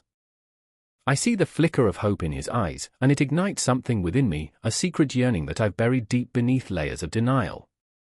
The thought races through my mind, a shadow of rebellion that dances just out of reach. Could we? Could we tear ourselves away from this life of discipline, the relentless pursuit of detachment? Think, I urge, my voice barely above a whisper. Think of the consequences, what it means to break our vows. We're monks, Thomas. But he shakes his head, frustration spilling over. And what does that even mean? To live without feeling? To watch life through a glass wall? I want to feel the wind, to taste the rain. I'm tired of this. Each word is a dagger, plunging deep into my chest. I am tired too, tired of the emptiness that this code has instilled in me. I want to scream, to run, to tear off this robe that binds me. But fear of the unknown, fear of losing everything I've worked for, holds me captive. Elias steps closer, his voice a low rumble. And what about the brotherhood? The discipline we've sworn to uphold? We cannot shatter the foundation of our lives. But even as he speaks, I see uncertainty flicker behind his eyes. These walls that once felt like sanctuary now resemble a prison, and the weight of our decisions hangs like a noose. I look at my brothers, their faces illuminated by the flickering torchlight, and I see the ghosts of what could have been. Shadows of lives unlived, dreams smothered by our relentless pursuit of discipline. The moon watches us, a silent witness to our turmoil, as we stand on the brink, the precipice of a decision that could tear us apart or bind us closer than ever before. Do you want to feel? I ask, my voice raw with emotion, the words spilling out like a desperate plea. Then let us feel. Let us be human, even if just for a moment. The air crackles with tension, a charged silence that thrums with possibility. The moonlight dances on our faces, illuminating the fear and longing that intertwine like vines around our souls. In this moment, we are not just monks or men bound by vows, we are dreamers, fighters, restless spirits yearning for something real. Thomas's eyes shimmer, and I can see the moment he decides. Then let us embrace the night, he declares, a wild smile breaking across his face. Let us step into the shadows. With a shared glance, a silent understanding passes between us. We stand at the edge, hearts pounding like the toll of the bell, the weight of our choices pressing against us like a wall closing in. We are warriors of faith, yet equally warriors of doubt, straddling the line between adherence and rebellion, between discipline and desire. The night is dark and full of promise, a vast expanse inviting us to shed our fears. As we take a single step into the unknown, the very fabric of our existence trembles, the air electric with anticipation. The shadows close in around us, ready to either consume us or set us free. But there, in the heart of the monastery, the clock continues its relentless ticking, a reminder that time waits for no one. Our choices hang in the air, as fragile as the flickering flame of a torch. And I realize, the true test of discipline isn't merely in the vows we take, but in the courage to face the consequences of stepping beyond them. Tonight, we are bound not by our promises but by the raw, unfiltered pulse of life itself. And as we plunge into the darkness, the world holds its breath, waiting for what comes next. The clock tower strikes 3, its iron clang echoing through the stone halls, shattering the stillness. Sisters of the cloister huddle in the chapel, shadows flickering with the candlelight, their whispers a muted prayer against the night's grip. I stand at the threshold, heart pounding like a war drum. Fear tangles with curiosity in my gut, an insatiable beast clawing for release. There's Sister Agnes, her weathered hands trembling around the rosary, eyes glazed with a mixture of desperation and faith. I remember, she murmurs, as if reciting the words might conjure some divine intervention. Each syllable cracks the air like a fragile glass ornament. I can't help but wonder if she recalls the day the abbot laid out the rules, the tenets that bind us tighter than the chains of sin we're meant to shed. And then there's Brother Elias, pacing like a caged animal, his brow furrowed in contemplation. He's always been a rebel cloaked in humility, his mind a labyrinth of questions that dare to challenge the edicts we've sworn to uphold. I see the flicker of rebellion in his eyes, a wildfire waiting for a spark.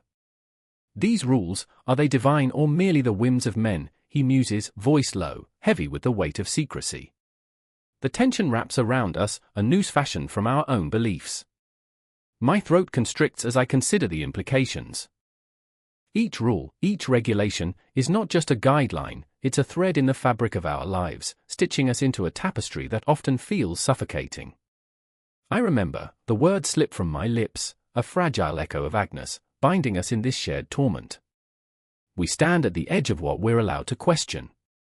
I can feel my pulse throbbing in my ears as I recall the stifling hours spent in the scriptorium, the dust motes dancing in the beams of sunlight that barely penetrate the stone walls. Every stroke of the quill felt like a penance, every rule copied, a weight added to my soul. Silence was the law, and laughter, a sin that echoed too loudly against the sacred walls. Sister Beatrice enters, her eyes wide with urgency, disruption rippling through the air like lightning. They found the parchment, she gasps, as if the words themselves were alive, slithering through the chapel's chill. A gasp escapes Agnes, a sound so raw it could carve through stone. The parchment, their secrets laid bare, the rules of our existence now exposed to the world. My heart races. Each regulation we followed blindly now feels like a vicious joke. You must not speak of worldly affairs, you must not seek love, you must not question the path laid before you, they say. But love, real, wild, and untamed, is the very essence of our existence. I close my eyes, picturing the world outside the cloister, alive with chaos and color, a riot of emotions that the rules choke out in hushed tones. Did you ever wonder if we're merely ghosts in this fortress? Elias asks, his voice splintering the silence. Trapped by the very doctrines meant to save us. His words swirl around me, filling the air with a tangible ache. I can almost see the shadows dance, mocking our existence, daring us to defy the silence that's held us captive. The light flickers again, shadows curling at the corners like secrets yearning to be freed. I feel it then, a pulse in the air, a tremor of rebellion rising in the pit of my stomach. The night is thick with unspoken promises and broken dreams, and I can't help but wonder, what if we cast aside these chains? What if we let the laughter out?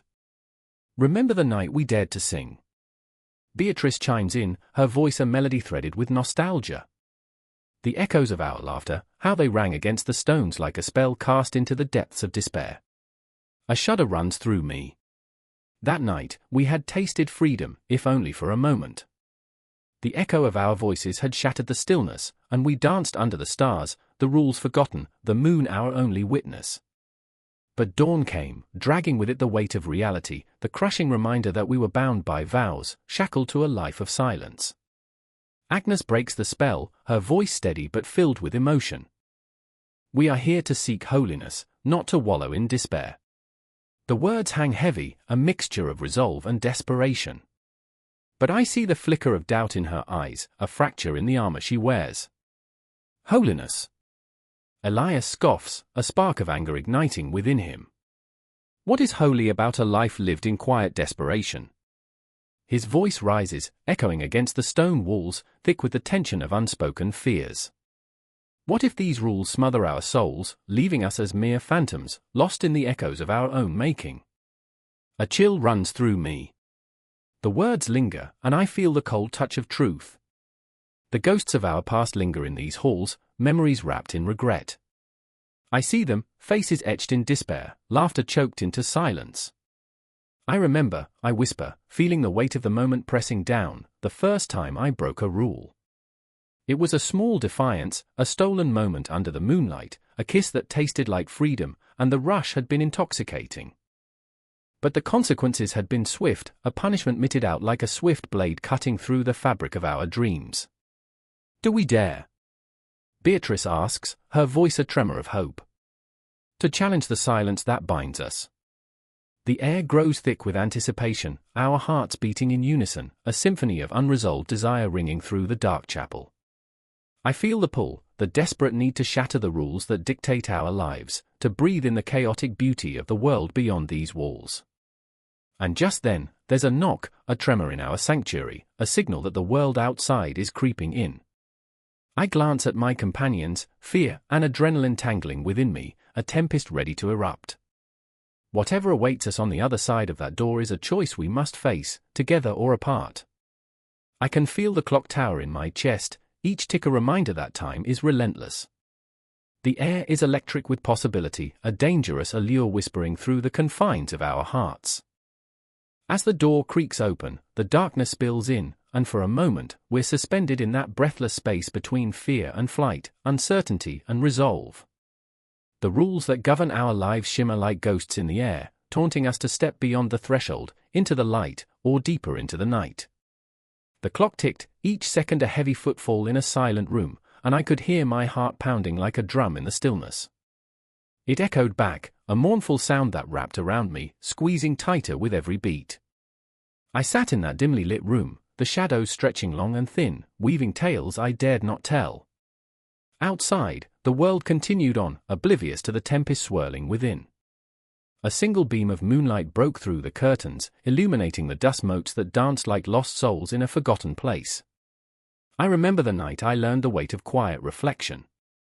It was a night soaked in the kind of silence that could swallow even the loudest thoughts.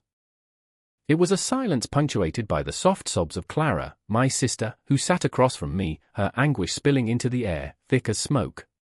She had always been the strong one, her laughter ringing like bells on sunny days, but that night, she was a shadow of herself, reduced to fragile whispers. "Why didn't you tell me?" she choked, her voice cracking like ice underfoot. "I thought I could handle it," I replied, but the lie hung in the air, a noose tightening around my throat. I had lied to myself, too. I had sat in the stillness for far too long, letting the silence fester, allowing it to build walls around my heart. I had thought solitude could heal, but in reality, it had only sharpened the pain, revealing old scars I wished to forget. Handle what? Clara's eyes, dark and stormy, bore into me, demanding truths I was terrified to confront. I shifted uncomfortably, feeling the weight of those unspoken words, the memories that clawed at me like ghosts in the night. I remembered the distant sirens, the chaos that had once filled our lives, but that felt like another lifetime, another world. The clock ticked again, each sound a reminder of everything I had failed to say, every moment lost in the chasm of silence we had created. I knew the truth was lurking just beneath the surface, waiting for the right moment to erupt, but fear held it at bay. I could sense it in the air, thick and oppressive, like a storm about to break. Clara's gaze dropped to the floor, the shadows shifting beneath her, and I could see the turmoil brewing inside her. "You think you can escape it? That silence can shield you." Her voice was trembling now, a fragile thread threatening to snap. "It doesn't work that way. It festers inside you. It's a wound that never heals." I felt a shiver run down my spine, her words piercing through the haze of my own denial. I wanted to reach out, to bridge the distance that had grown between us like chasms in the earth, but I was rooted to the spot, paralyzed by the weight of my own silence. "You don't understand," I whispered, though deep down, I knew she understood all too well. The room felt smaller, closing in around us, the weight of our shared grief pressing down like a leaden blanket. The air was thick with unspoken truths, and I could almost see them swirling around us, taunting us, daring us to confront them. "The more we try to hide, the more it consumes us," Clara said, her voice trembling, and in that moment, I saw the truth reflected in her eyes, a truth I had tried so hard to bury. Memory surged, unbidden, crashing through the carefully constructed walls of my mind. I remembered our mother's laughter, the warmth of her embrace, and the way she would hold our hands beneath the stars, whispering dreams of futures that felt so far away. But those dreams had turned to ashes, consumed by the inferno of grief that had stolen her from us, leaving behind only echoes and shadows. "I can't lose you too," I said, each word a desperate plea. "I can't bear it." The raw emotion spilled out, breaking the dam I had built around my heart. I could see the flicker of hope in Clara's eyes, but it was quickly snuffed out by doubt, by the weight of our shared loneliness. "Then don't hide," she urged, her voice a fragile thread connecting us, reaching out across the chasm of silence. "Don't let it eat you alive." And in that moment, in the suffocating darkness of the room, I realized that silence was a double-edged sword. It could be a sanctuary, a place of reflection and healing, but it could also be a prison, trapping us in our own minds, suffocating the light. A soft creak startled me, and I glanced toward the door, half expecting some specter to materialize. The shadows seemed to shift, morphing into figures from my past, memories swirling like phantoms, reminders of everything I had lost. I could hear whispers, faint and haunting, echoing off the walls. They were the ghosts of my regrets, silent witnesses to my solitude. "Why are you so afraid?" Clara pressed, her voice cutting through the fog of my thoughts. "What's stopping you from truly seeing?" The question hung in the air, a challenge, and I felt the stirrings of something deep within me, a flicker of courage igniting amidst the darkness. "I don't know," I confessed, the admission raw, tearing at the fabric of my being. "Maybe I'm afraid of what I'll find." "Or maybe you're afraid of what you won't find," she countered, her voice fierce now, fighting against the silence that threatened to drown us both. "The truth doesn't care about your fears. It will find its way out, whether you're ready or not." I could feel the weight of her words pressing against my chest, a relentless tide pushing against the shore of my carefully constructed defenses. I took a deep breath, feeling the air fill my lungs, heavy with the scent of dust and old memories. I had spent so long avoiding the truth that it had become a ghost, haunting every corner of my mind, whispering secrets I had long since buried. The silence returned, but it was different now, charged with possibility, crackling like electricity in the air. For the first time, I felt the urge to confront the shadows, to face the ghosts that lingered just outside the reach of my understanding. I didn't know what awaited me in that solitude, but I felt a stirring deep within, the promise of release, of catharsis. I glanced up at Clara, her eyes shimmering with unshed tears, and there was a strange magic in that moment. It was raw and visceral, a connection forged in the fires of shared pain, the beginning of something beautiful emerging from the ashes of our silence. I knew we were standing at the edge, teetering between fear and hope, and the chasm loomed before us, daring us to leap. "Together," I whispered, the word barely escaping my lips, but in that instant, it felt like a vow, an unbreakable bond. "Together," Clara echoed, her voice steady, and in that shared promise, something shifted. The clock ticked again, a heartbeat echoing in the silence, but now it felt different, a countdown, a call to action. The shadows trembled, the ghost stirred, but in that moment, we stood united against the tide, ready to face whatever lay ahead.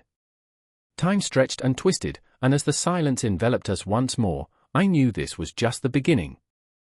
Our journey into the depths of our emotions had only just begun, and the confrontation of our truths awaited us, looming on the horizon like an unrelenting storm.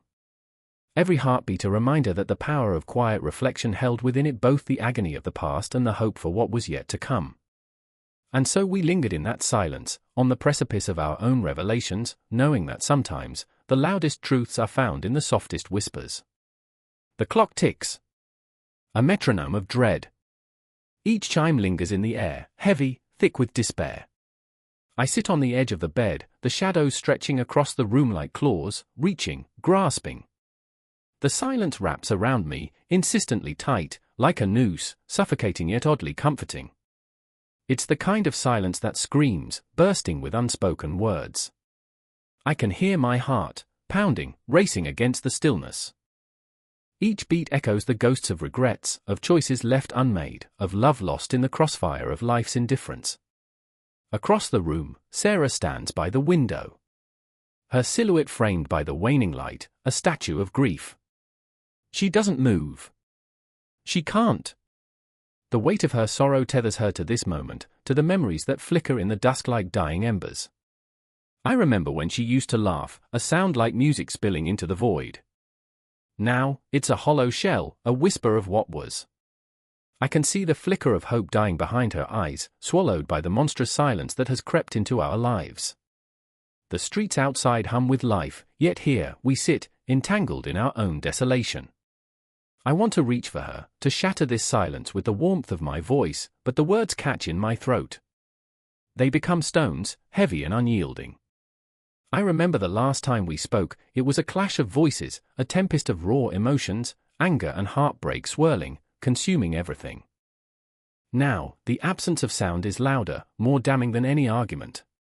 Across town, Marcus stands beneath the flickering street lamp, a dark silhouette against the chaos of the world.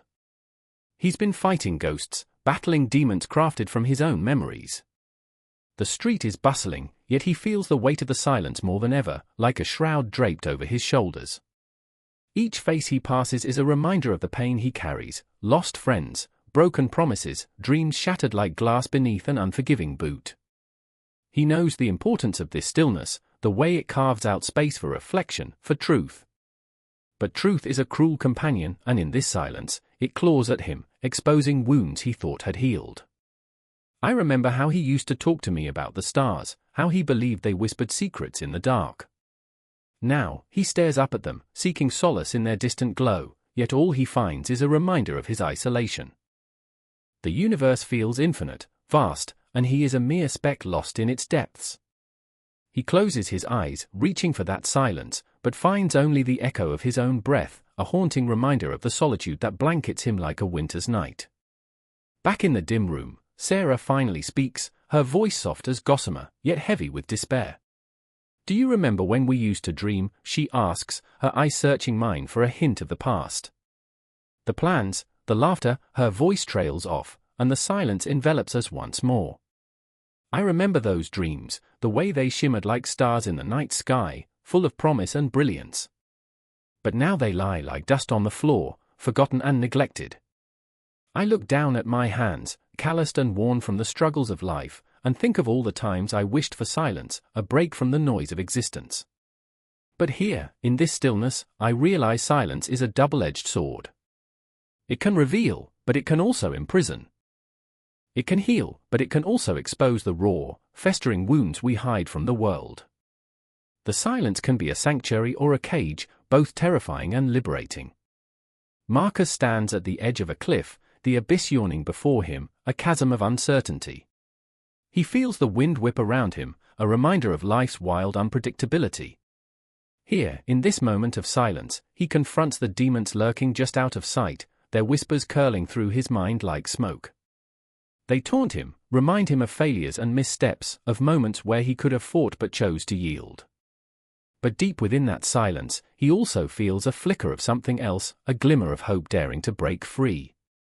I look at Sarah, her face turned toward the window, as if searching for something in the fading light.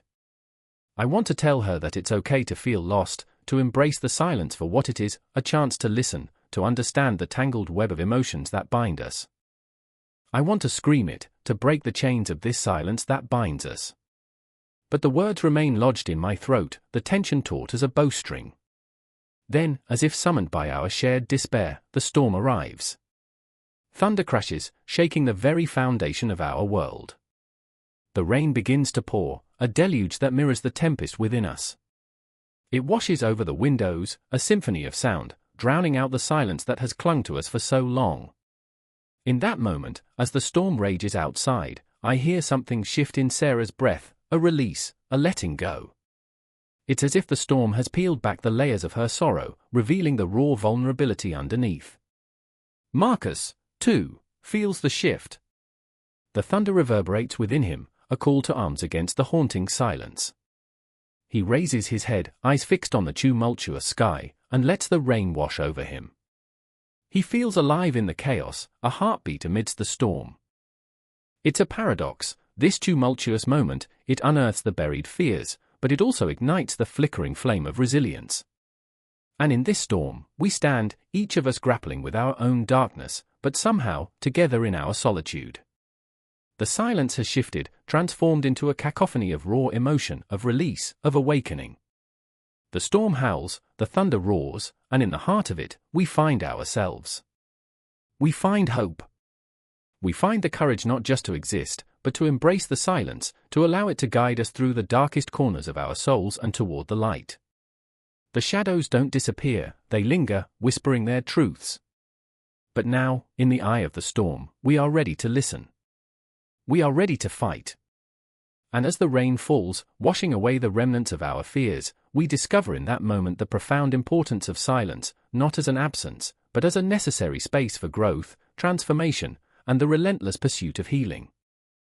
The echoes of the storm will linger long after it abates, just as the silence will remain a vital part of our journey. And we, standing amidst the chaos, feel the pulse of hope begin to rise.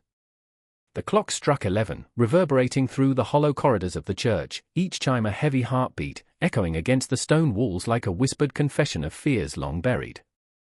The air was thick with the scent of burnt candles and the lingering weight of unspoken prayers.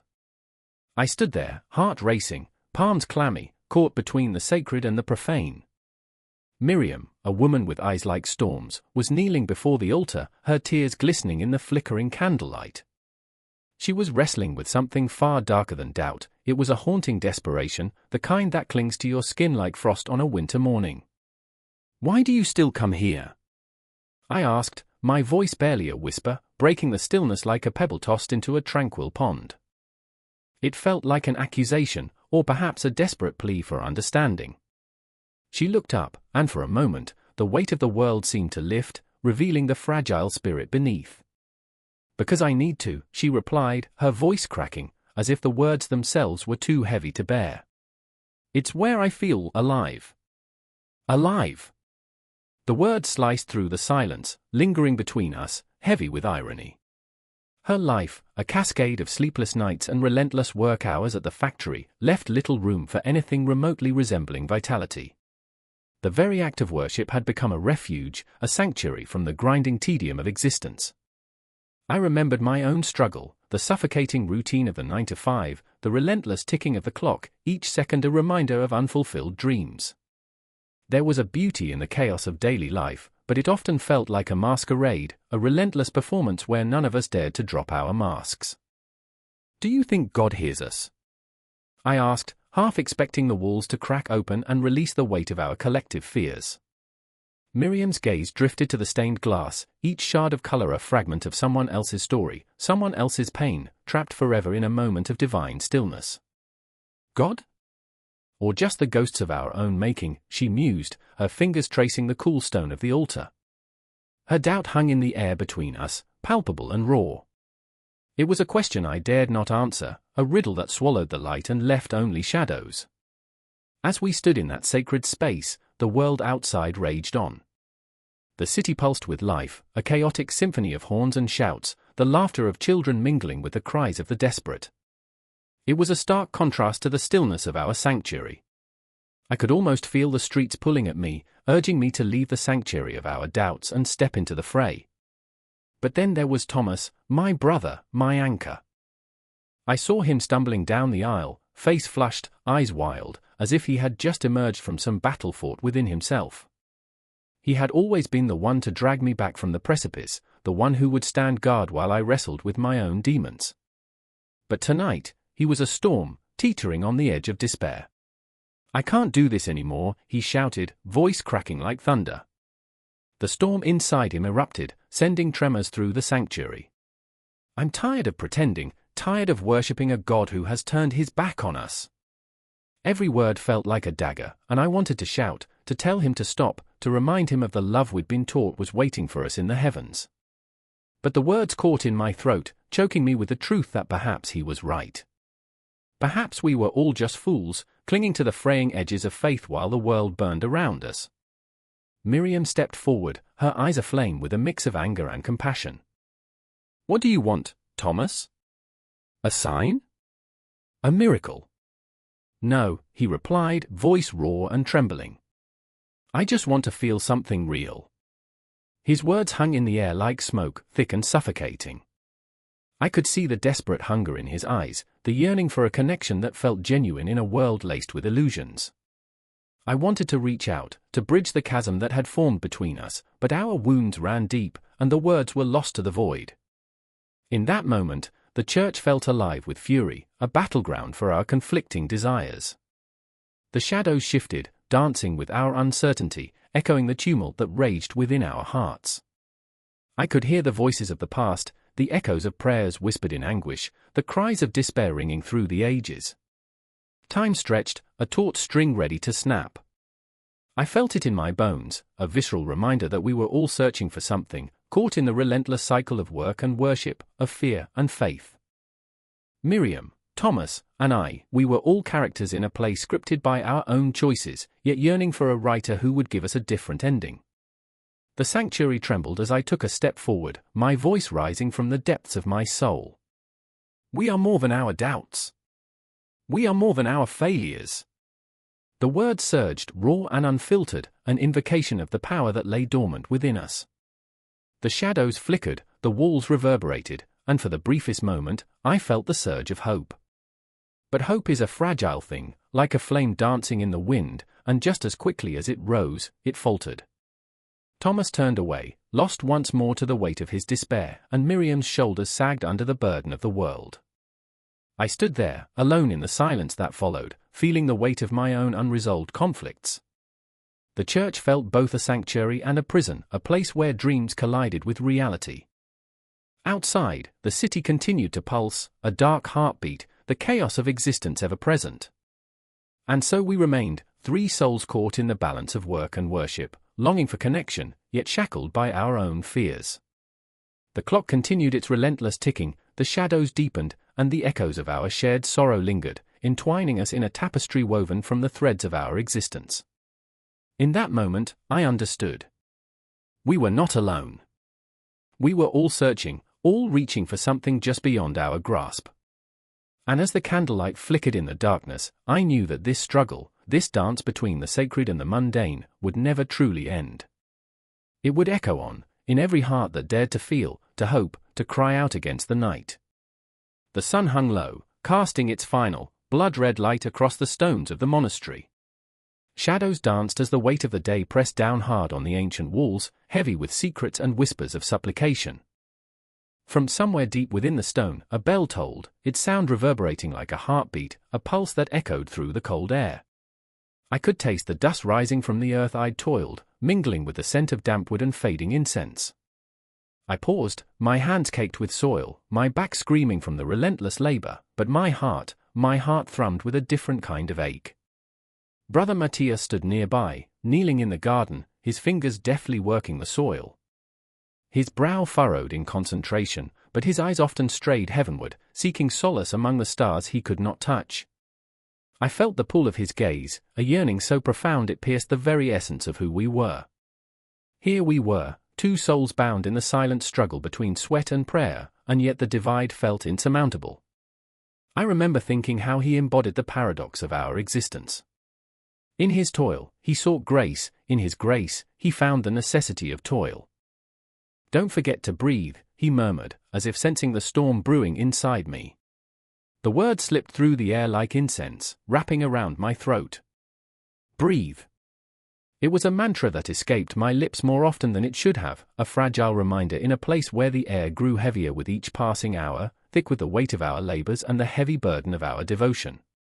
I remember the first time I truly understood the duality of our life, the sweat, the soil, the silent pleas to a God that felt so far away. It was during the harvest, our hands raw and aching, the sun a merciless overseer. We were more than just workers, we were vessels of penance, bodies moving in rhythm to the prayers that echoed in our minds. Every swing of the sickle was a prayer, every drop of sweat a confession. The earth was both our curse and our salvation, a reminder that life thrived in struggle. Then there was Sister Agnes, her laughter like a wildflower bursting through a crack in the stone. She too wrestled with the paradox, a joy that flickered beneath the weight of her own burdens. I watched her as she scrubbed the laundry, the cloth twirling in her hands like a dancer caught in a fervent reverie. "You think God cares about clean linens?" she teased, her eyes twinkling with mischief. "I say He prefers the scent of hard work."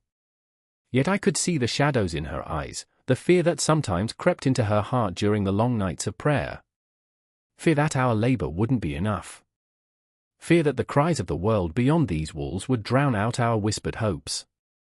I wanted to tell her it was okay to feel that way, that the weight of the world pressed down on all of us even in this sanctuary of stone and faith. But my own despair wrapped around my throat, choking the words before they could escape. The days blurred into one another, each dawn heralded by the clanging of the bell, each evening marked by the soft glow of flickering candles, illuminating faces worn by worry and hope. I remember the quiet moments best. In the silence before prayer, I would often find myself alone in the chapel, lost in the flickering shadows cast by the candlelight. The air was thick with incense, a sweet, cloying reminder of our desperate attempts to reach the divine. I would kneel, my hands clasped, the weight of my dreams pressing down, begging for answers I feared I would never receive. "Do you think He hears us?" I asked Matthias one night, the moon casting ghostly shadows across the stone floor. His response was a soft sigh, a fragile sound that cut through the darkness. "I think He hears the labor, the struggle," he said. "We offer our hands, and in return, we seek His heart." But what if His heart is quiet? What if it beats at a different frequency, one that drowns out our cries? I longed to scream, to shake the very foundations of this monastery until our fears echoed in the heavens. But there was a strange comfort in our shared silence, in the way our manual labor and fervent prayers blended into a single act of devotion. Yet, as the days turned to weeks, a sense of foreboding settled in the air, a shadow that loomed just beyond the sanctuary of our prayers. Whispers of the plague reached our walls, an unseen enemy lurking in the shadows, a ghost that threatened to unravel the fragile thread of faith that bound us. I remember the night the first knock echoed through the hall, a sharp rapping that jolted us from our prayers. The abbot's face was a mask of worry, his voice trembling as he spoke the name of the disease that had begun to encroach upon our sacred home. The fear was palpable, a thick fog that enveloped us, blurring the lines between labor and prayer. Would our toil be enough to stave off the darkness? I could see the uncertainty in Matthias's eyes, the flicker of doubt reflected in Agnes's laughter that had turned to hollow echoes. We prayed harder, our bodies worn from labor, our souls aching for reassurance from a God who felt so distant, like a star lost in a vast, indifferent universe. And yet, even amid the chaos, I felt the pull of our rituals, the strange beauty in the coexistence of sweat and supplication. Each stroke of the hoe in the garden, each prayer whispered into the void, these were not separate, but intertwined. I grasped their importance, the fragile balance that held us together. In our darkest moments, it was the labor that anchored us, the prayers that lifted us skyward, chasing after the light we so desperately sought. As the night wore on, the shadows deepened, and I found myself drawn back to the chapel, the air thick with incense and a prayer that clung to the walls like a ghost. I knelt, the cool stone against my knees grounding me amidst the whirlwind.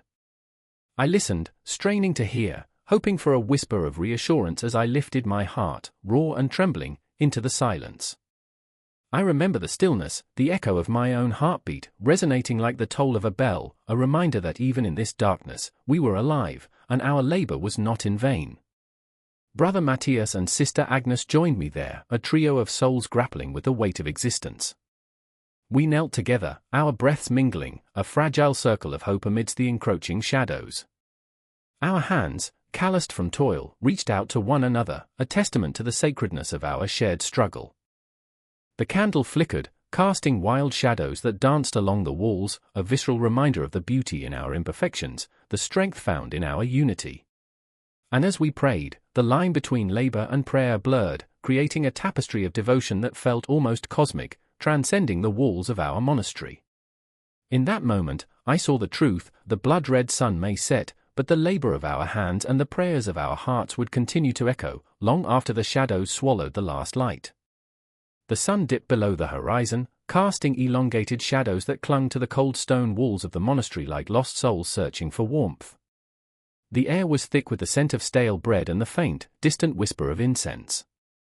It permeated the silence, thick and cloying, suffocating yet oddly comforting.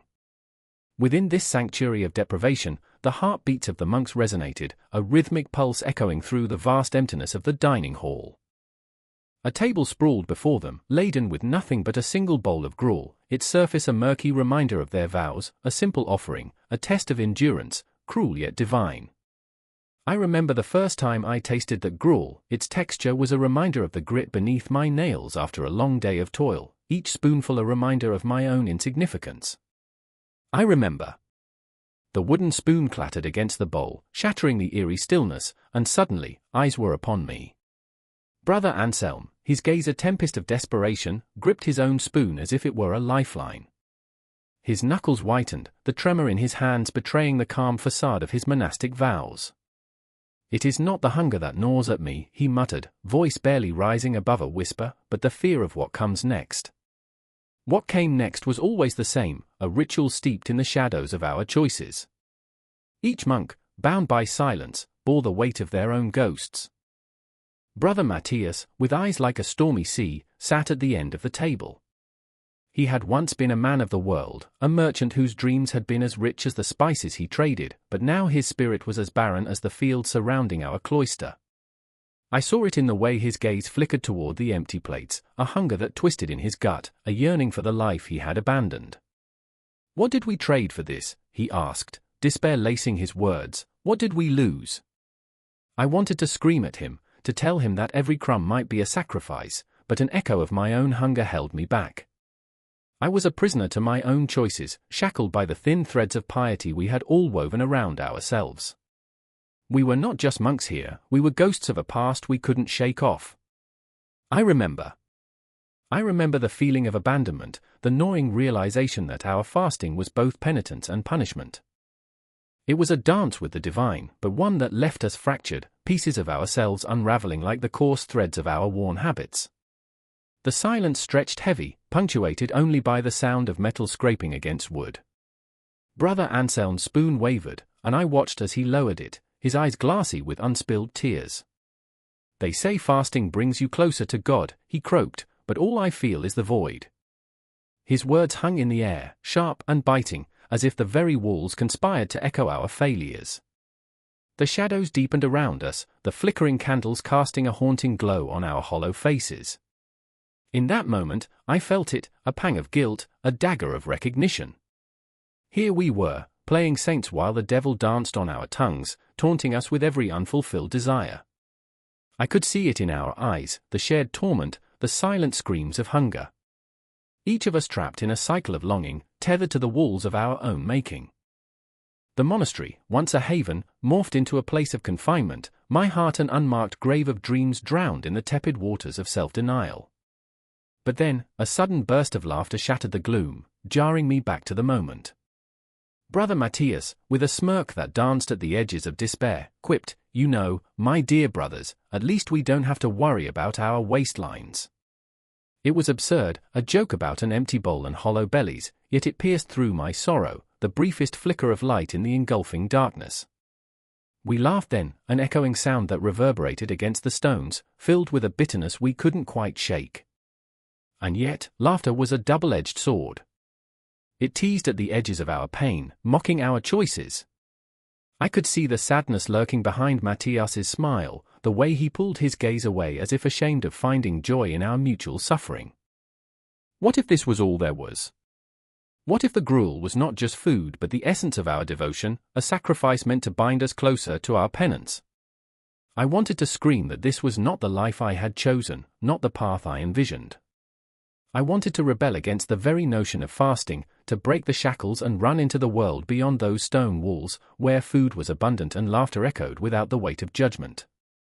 But then, the clock struck, an ominous chime that resonated through the hall, cutting through our momentary reprieve. The sound washed over us, stirring the depths of our souls, reminding us of the time that slipped away like grains of sand. We were bound to the ticking rhythm of our existence, and with each chime, the reality of our choices loomed larger, an oppressive weight pressing down upon us. I looked into Brother Anselm's eyes, and in that moment, I saw the shadows of doubt and despair mirrored back at me. We were in this together, yet the isolation was suffocating. The tension thickened, coiling around us, squeezing until I could barely breathe. What had we become? Shadows of men, haunting the halls of a sanctuary built to nourish our souls, yet we were starving for connection, for meaning, for something beyond the gruel that tethered us to our own suffering. The candles flickered, casting long shadows that danced on the walls, and I felt the specters of our choices looming closer. There was no escape. Outside, the world thrummed with life, yet in this place of fasting, we were ensnared in a web of our own making. I remember the ache in my chest, the relentless pull of frustration, and the overwhelming sense of loss. I wanted to scream, to break free from this cycle of hunger and denial, to feel alive again. But the clock ticked on, and in that haunting silence, I realized the truth: we were nothing more than echoes trapped in a forgotten time, the clanging of our spoons a desperate yearning for release. And as I sat there, surrounded by my brothers, each lost in their own turmoil, the haunting question lingered, taunting me: what was the cost of our devotion? In the oppressive darkness of the dimly lit kitchen, the air thickened, suffused with the acrid tang of burnt offerings. A woman, her hands trembling, stood before a flickering flame, a cauldron bubbled ominously. She could hear the whispers of her ancestors, echoing through the cracks of the crumbling walls, their voices laced with fear and reverence. The pot bubbled as if it had a life of its own, a grotesque dance of shadows flickering against the peeling paint, illuminating the tension in her eyes. Each heartbeat reverberated against the heavy silence, punctuating the air with urgency. I remember the first time I saw the smoke rise, she murmured, as if confessing to a lover, a betrayal wrapped in a memory. I remember thinking it was the scent of freedom, but it was a shackle instead. Her name was Ilara, and she was trapped in a lineage that demanded purity above all else, a purity defined by the food she could and could not consume.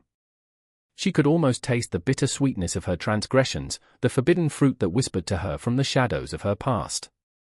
Across the room, Leo hovered like a ghost, his eyes haunted, his face a mask of pain. He was a man divided, caught between loyalty to tradition and the gnawing hunger for something more, something real. "Ilara," he whispered, his voice cracking like fragile glass, "we can't keep doing this. Rituals are meant to connect us, not to chain us." His hands clenched into fists, trembling with the weight of his own doubts. The irony was not lost on him: the very act of sharing a meal could sever bonds as easily as it could forge them. "I know," she replied, her voice barely a breath, "but the rules are the rules." The kitchen felt like a tomb, each word echoing off the walls, creating a morbid symphony of unfulfilled desires. Every bite carries the weight of ancestors who starved for this knowledge. They sacrificed their flesh, their blood, so that we might know the right path. She turned away, the flickering light casting wild shadows over her face, highlighting the conflict roiling within her. Outside, the world continued, blissfully unaware of the turmoil within that room. Children laughed, their voices a stark contrast to the dread that enveloped Leo and Ilara. The sun dipped below the horizon, a fiery orb swallowed by the looming darkness, and with it came the ritual's unsettling gravity. Every night, they were bound by an invisible thread, a web spun from dietary restrictions that seemed to grow tighter with each passing moment. "I remember the taste of freedom," Leo said as he stepped closer, his eyes piercing into hers. "The first time I bit into a ripe peach, juices running down my chin, laughter spilling from my lips. It was reckless, it was glorious. And now it feels like a sin." Ilara winced, memories cascading through her like a tide. "You weren't there," she whispered. "You didn't see the horror in their eyes, the way they turned away as I reached for the forbidden. The elders still watch, Leo. They see everything." "Then let them see us," he urged, desperation creeping into his voice. "Let them see us choose joy over fear, love over rules. What good is life if we are just puppets dancing on strings of ancient decrees?" His words hung in the air, heavy with possibility and dread. They were caught in a cosmic tug-of-war, their souls grappling for a taste of liberation while remaining shackled to ancestral chains. The cauldron bubbled ominously, a siren call to the past, demanding respect and adherence to a path riddled with sacrifice. The clock on the wall ticked steadily, each second a reminder of the choices looming before them. Elara shivered, the shadows creeping closer, the weight of tradition pressing down on her chest. They had gathered before this cauldron countless times, each ritual steeped in the pain of their forebears, yet here they were, on the precipice of a decision that could alter the course of their lives forever. "I remember my mother," Elara said, her voice a fragile thread, how she spoke of the nightshade stew, how it could bring death but also life, an intoxicating paradox. It was a dance on the edge of a knife. She closed her eyes, the memories flooding her senses. Every meal was a gamble, every bite a negotiation with fate. "I long for that thrill, but I fear the darkness that comes with it." Leo's hand reached for hers, warm against the chill that enveloped them both. "What if we create our own ritual? A feast of freedom, a rebellion against the shadows." A flicker of hope ignited within her, battling against the weight of her fears. "But what if it's wrong?" she whispered, her voice trembling. "What if we anger the spirits?" The shadows flickered, threatening to consume her. "Life is about the choices we make," he said, his voice steady, a beacon in the storm. "Let the spirits see us. Let them judge us. We are not bound to the past." And in that moment, the air shimmered with possibility, each heartbeat a drumroll announcing an impending revolution. The cauldron's bubbling grew louder, a chaotic symphony urging them forward into the unknown. Elara looked into Leo's eyes, and a torrent of emotions washed over her, fear, longing, and an insatiable hunger for life. "Then let's feast on our choices," she breathed, as the first sparks of defiance ignited in her soul.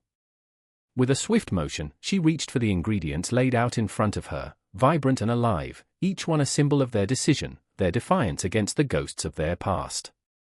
The world outside faded, the laughter of children becoming a distant echo, as they set the stage for a ritual reborn, a confrontation with the shadows that had haunted them for too long. As the flames flickered and danced, casting light into the corners of their fears, the kitchen transformed into a sanctuary, a battleground where they would reclaim their right to choose what nourished their bodies and souls. The bubbling pot became a cauldron of potential, a testament to the power of rebellion against the weight of the past. With every slice of the knife, every sprinkle of spice, they were forging a new path, a riotous celebration of flavors, freedom, and everything that lay beyond the confines of their upbringing. As the first whiff of the simmering stew enveloped them, the air thick with the promise of liberation, they knew they stood at the threshold of something profound. The shadows receded, and for the first time, they felt the intoxicating thrill of possibility dance between them like a flame flickering in the night, illuminating the darkness. And outside, the world continued, oblivious to the revolution brewing within, as the clock ticked on, a haunting reminder of the choices that lay ahead, the ever-present pulse of their lives intertwined with the eternal dance of food, ritual, and rebellion. The air crackled, heavy with tension, as the shadows of night fell over the forsaken street, flickering lamplights battling against an encroaching darkness that clung to the corners like a whispered secret. I could feel the pulse of the city thrumming beneath my feet. It was alive, but it was wounded, each heartbeat echoing with the anguish of brotherhood torn asunder. Tonight was a reckoning, the climax of a storm building for months, a hurricane of loyalty and betrayal swirling just out of sight. Eli stood at the edge of the alley, fists clenched, jaw set. His breath was ragged, swirling in the crisp night air, a fog of uncertainty masking the raging storm within. I remember the way his eyes glimmered, fierce and desperate, as if a fire burned just beneath the surface, ready to erupt. He had always been the protector, the one who stepped in when things got too rough, but tonight, he felt like a wolf trapped in a snare of his own making, and the pack was restless. He was on the brink of something dark, something that could tear our fragile community apart. And then there was Sam, caught in the crossfire of loyalty and love. His silhouette leaned against the brick wall, the moonlight casting haunting shadows that danced across his face, revealing the turmoil etched there. He was the glue that held us together, the one with the laugh that could light up the greyest of days, but laughter could only mask so much. I could feel his heart racing, each pulse a reminder of choices he had made that now hung heavy like a noose around his neck. He had sided with Eli, but did he truly know the weight of that allegiance? The line between devotion and destruction had become a razor's edge, and all it would take was a single misstep to send everything crashing down. "I remember the way it used to be," Sam whispered, his voice trembling, barely cutting through the stillness. "We were brothers, Eli. Brothers until the end." His eyes held the kind of anguish that could drown a man, and I felt it seep into my own bones. The memories clawed at us, nights spent under the stars, the sound of laughter echoing off the alley walls, dreams woven from the fabric of our collective hopes. But those dreams were fading, fraying at the edges like an old quilt that had seen too many winters. Eli turned sharply, his voice rising like thunder. "What do you know about loyalty, Sam? You've been playing both sides. You're just as much to blame for this as I am." The accusation sliced through the air, raw and ugly, dragging us deeper into the abyss of conflict. I could see the pain bloom in Sam's eyes, a wound opening wide, and for a fleeting moment, I feared the bond we had built over years was on the verge of shattering. Loyalty. Sam's laughter was a bitter thing, a mocking echo that felt foreign and cruel. Loyalty is a double-edged sword, Eli. It cuts both ways. You think you're the only one who feels the weight of this. His gaze bore into Eli, the tension mounting like a crescendo in a symphony, each word plucking at the strings of our shared history. And then I remembered, how could I forget? The night of the fire, when we all stood together, hands clasped, swearing we'd protect each other, no matter the cost. But now that cost felt insurmountable, and the flames had long since burned out, leaving only cold ashes and regrets in their wake. The memories of our shared laughter felt like ghosts dancing in the periphery, haunting reminders of what we had lost and what was at stake. The stillness was shattered by a distant scream, a chilling reminder that outside our small sphere of conflict, chaos raged. A siren wailed, piercing the night, and I felt the fear crawl up my spine. This wasn't just about us anymore, it was about survival. We were brothers, yes, but in this world, brothers could turn into enemies with a flick of a switch, and I could feel the weight of impending violence hanging in the air like a thick fog. I remember, I started, my voice barely a whisper, trembling with the weight of the words. I remember when we thought we could change things. I looked at them, my heart racing, desperate to bridge the chasm forming between us. We wanted to save this place, to protect the people we love. We can't let this destroy us. But it was too late. The fracture had opened wide, and the darkness was seeping in, hungry and relentless. Eli's anger morphed into something darker, something primal, as he stepped closer, the fire in his eyes igniting a dangerous spark. "Then fight for it," he growled, a challenge wrapped in desperation. "Fight for us, for what we had. Or walk away." And in that moment, everything hung in the balance, the love, the betrayal, the weight of our shared history, a cosmic dance between brotherhood and conflict, a game of chess played with our hearts. I could see the ghosts of our past flickering in the shadows, memories swirling like autumn leaves caught in a tempest. The question loomed like a specter, could we rise from the ashes of our own making, or would we become the very monsters we feared?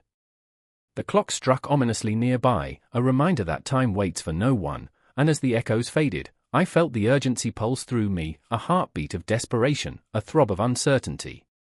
The three of us stood at the precipice, a hurricane of emotion swirling, and I understood that there was no easy answer. This was our moment, our reckoning, and the choices we made here would ripple through the fabric of our community, binding us together or tearing us apart. As the shadows lengthened around us, I grasped for clarity in the chaos, knowing deep down that the next moments would shape everything. And yet, like night creeping in, I felt the weight of the impending conflict settle over us, heavy and suffocating, drawing us closer to the edge. What would we become? Would we be the architects of our own salvation or the harbingers of destruction? The answer hung in the air, just out of reach, waiting for us to grasp it tightly before the darkness engulfed us whole. The bell tolled in the darkness, its sound reverberating through the ancient stone walls, a haunting reminder of the hour. It cut through the silence like a knife, sharp and unyielding.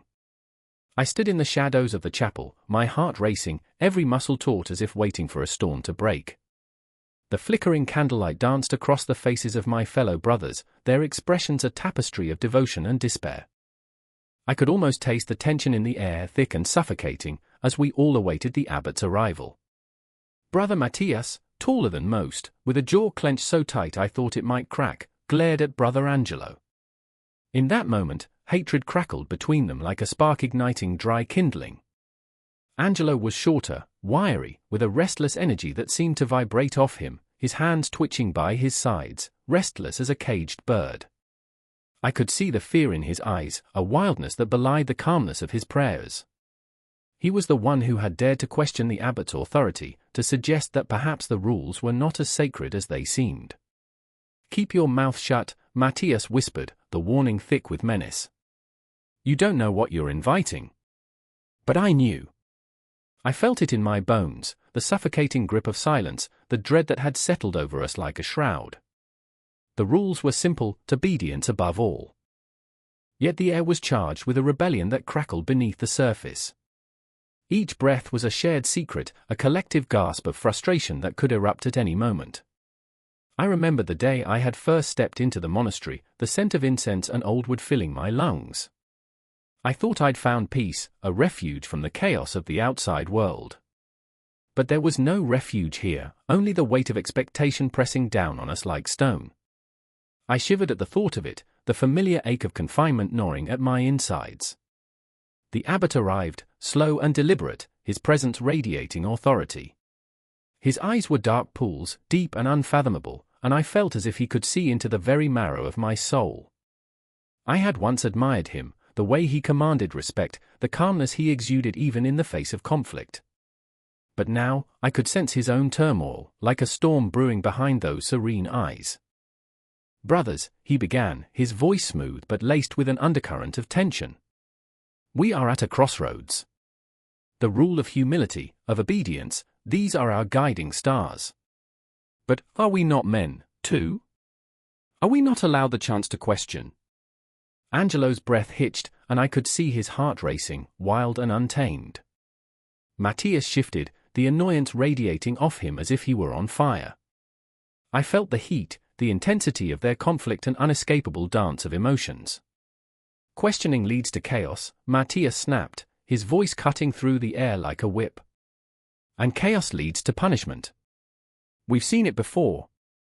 You think the world outside is better? They take heads for less." I could feel the weight of that truth, the memories of executions, of pestilence, of the endless cycle of life and death outside our hallowed walls. They bathed once a year, romance in the streets was earthy, if you could call it that. But inside, we were supposed to be untouched by such realities. Yet here we were, caught in our own maelstrom. "Then let them punish," Angelo shot back, defiance lighting up his features. "Maybe we deserve to be punished for our complacency." The air crackled, a charged atmosphere that promised an explosion. I stood frozen, torn between my growing admiration for Angelo's courage and the instinctual need to shield myself from the impending fallout. It was absurd, really, but I had become a spectator in this grand theater of conflict. The abbot's face darkened, shadows playing across his features, a storm gathering in the depths of his eyes. "What you suggest is treason, Brother Angelo. To question is to invite the wrath of the divine. Can you bear that weight?"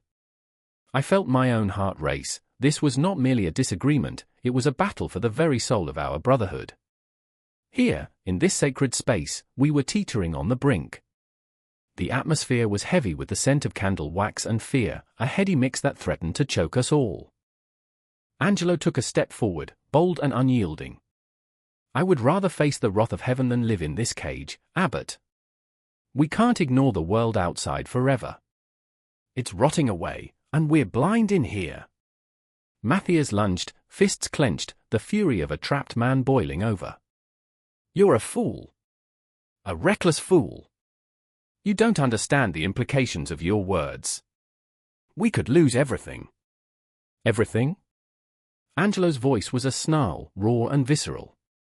"What have we gained? A life of silence, of fear? I'd rather die fighting for truth than live this empty existence." The silence that followed was deafening, a pause thick with unresolved tension, and I could feel my breath hitching in my throat. I shifted my gaze from one brother to another, the conflict swirling around us like the winds of a storm. The abbot's expression hardened, the flicker of uncertainty extinguished. This is a monastery, not a battlefield. You will obey, or you will face the consequences. I held my breath, the weight of his words settling over me like a tombstone. I could feel the chill creeping in, the shadows lengthening, each second stretching into eternity. I remember thinking, in that moment, how easily we'd become ghosts of our former selves, mere echoes in the grand scheme of the cosmos.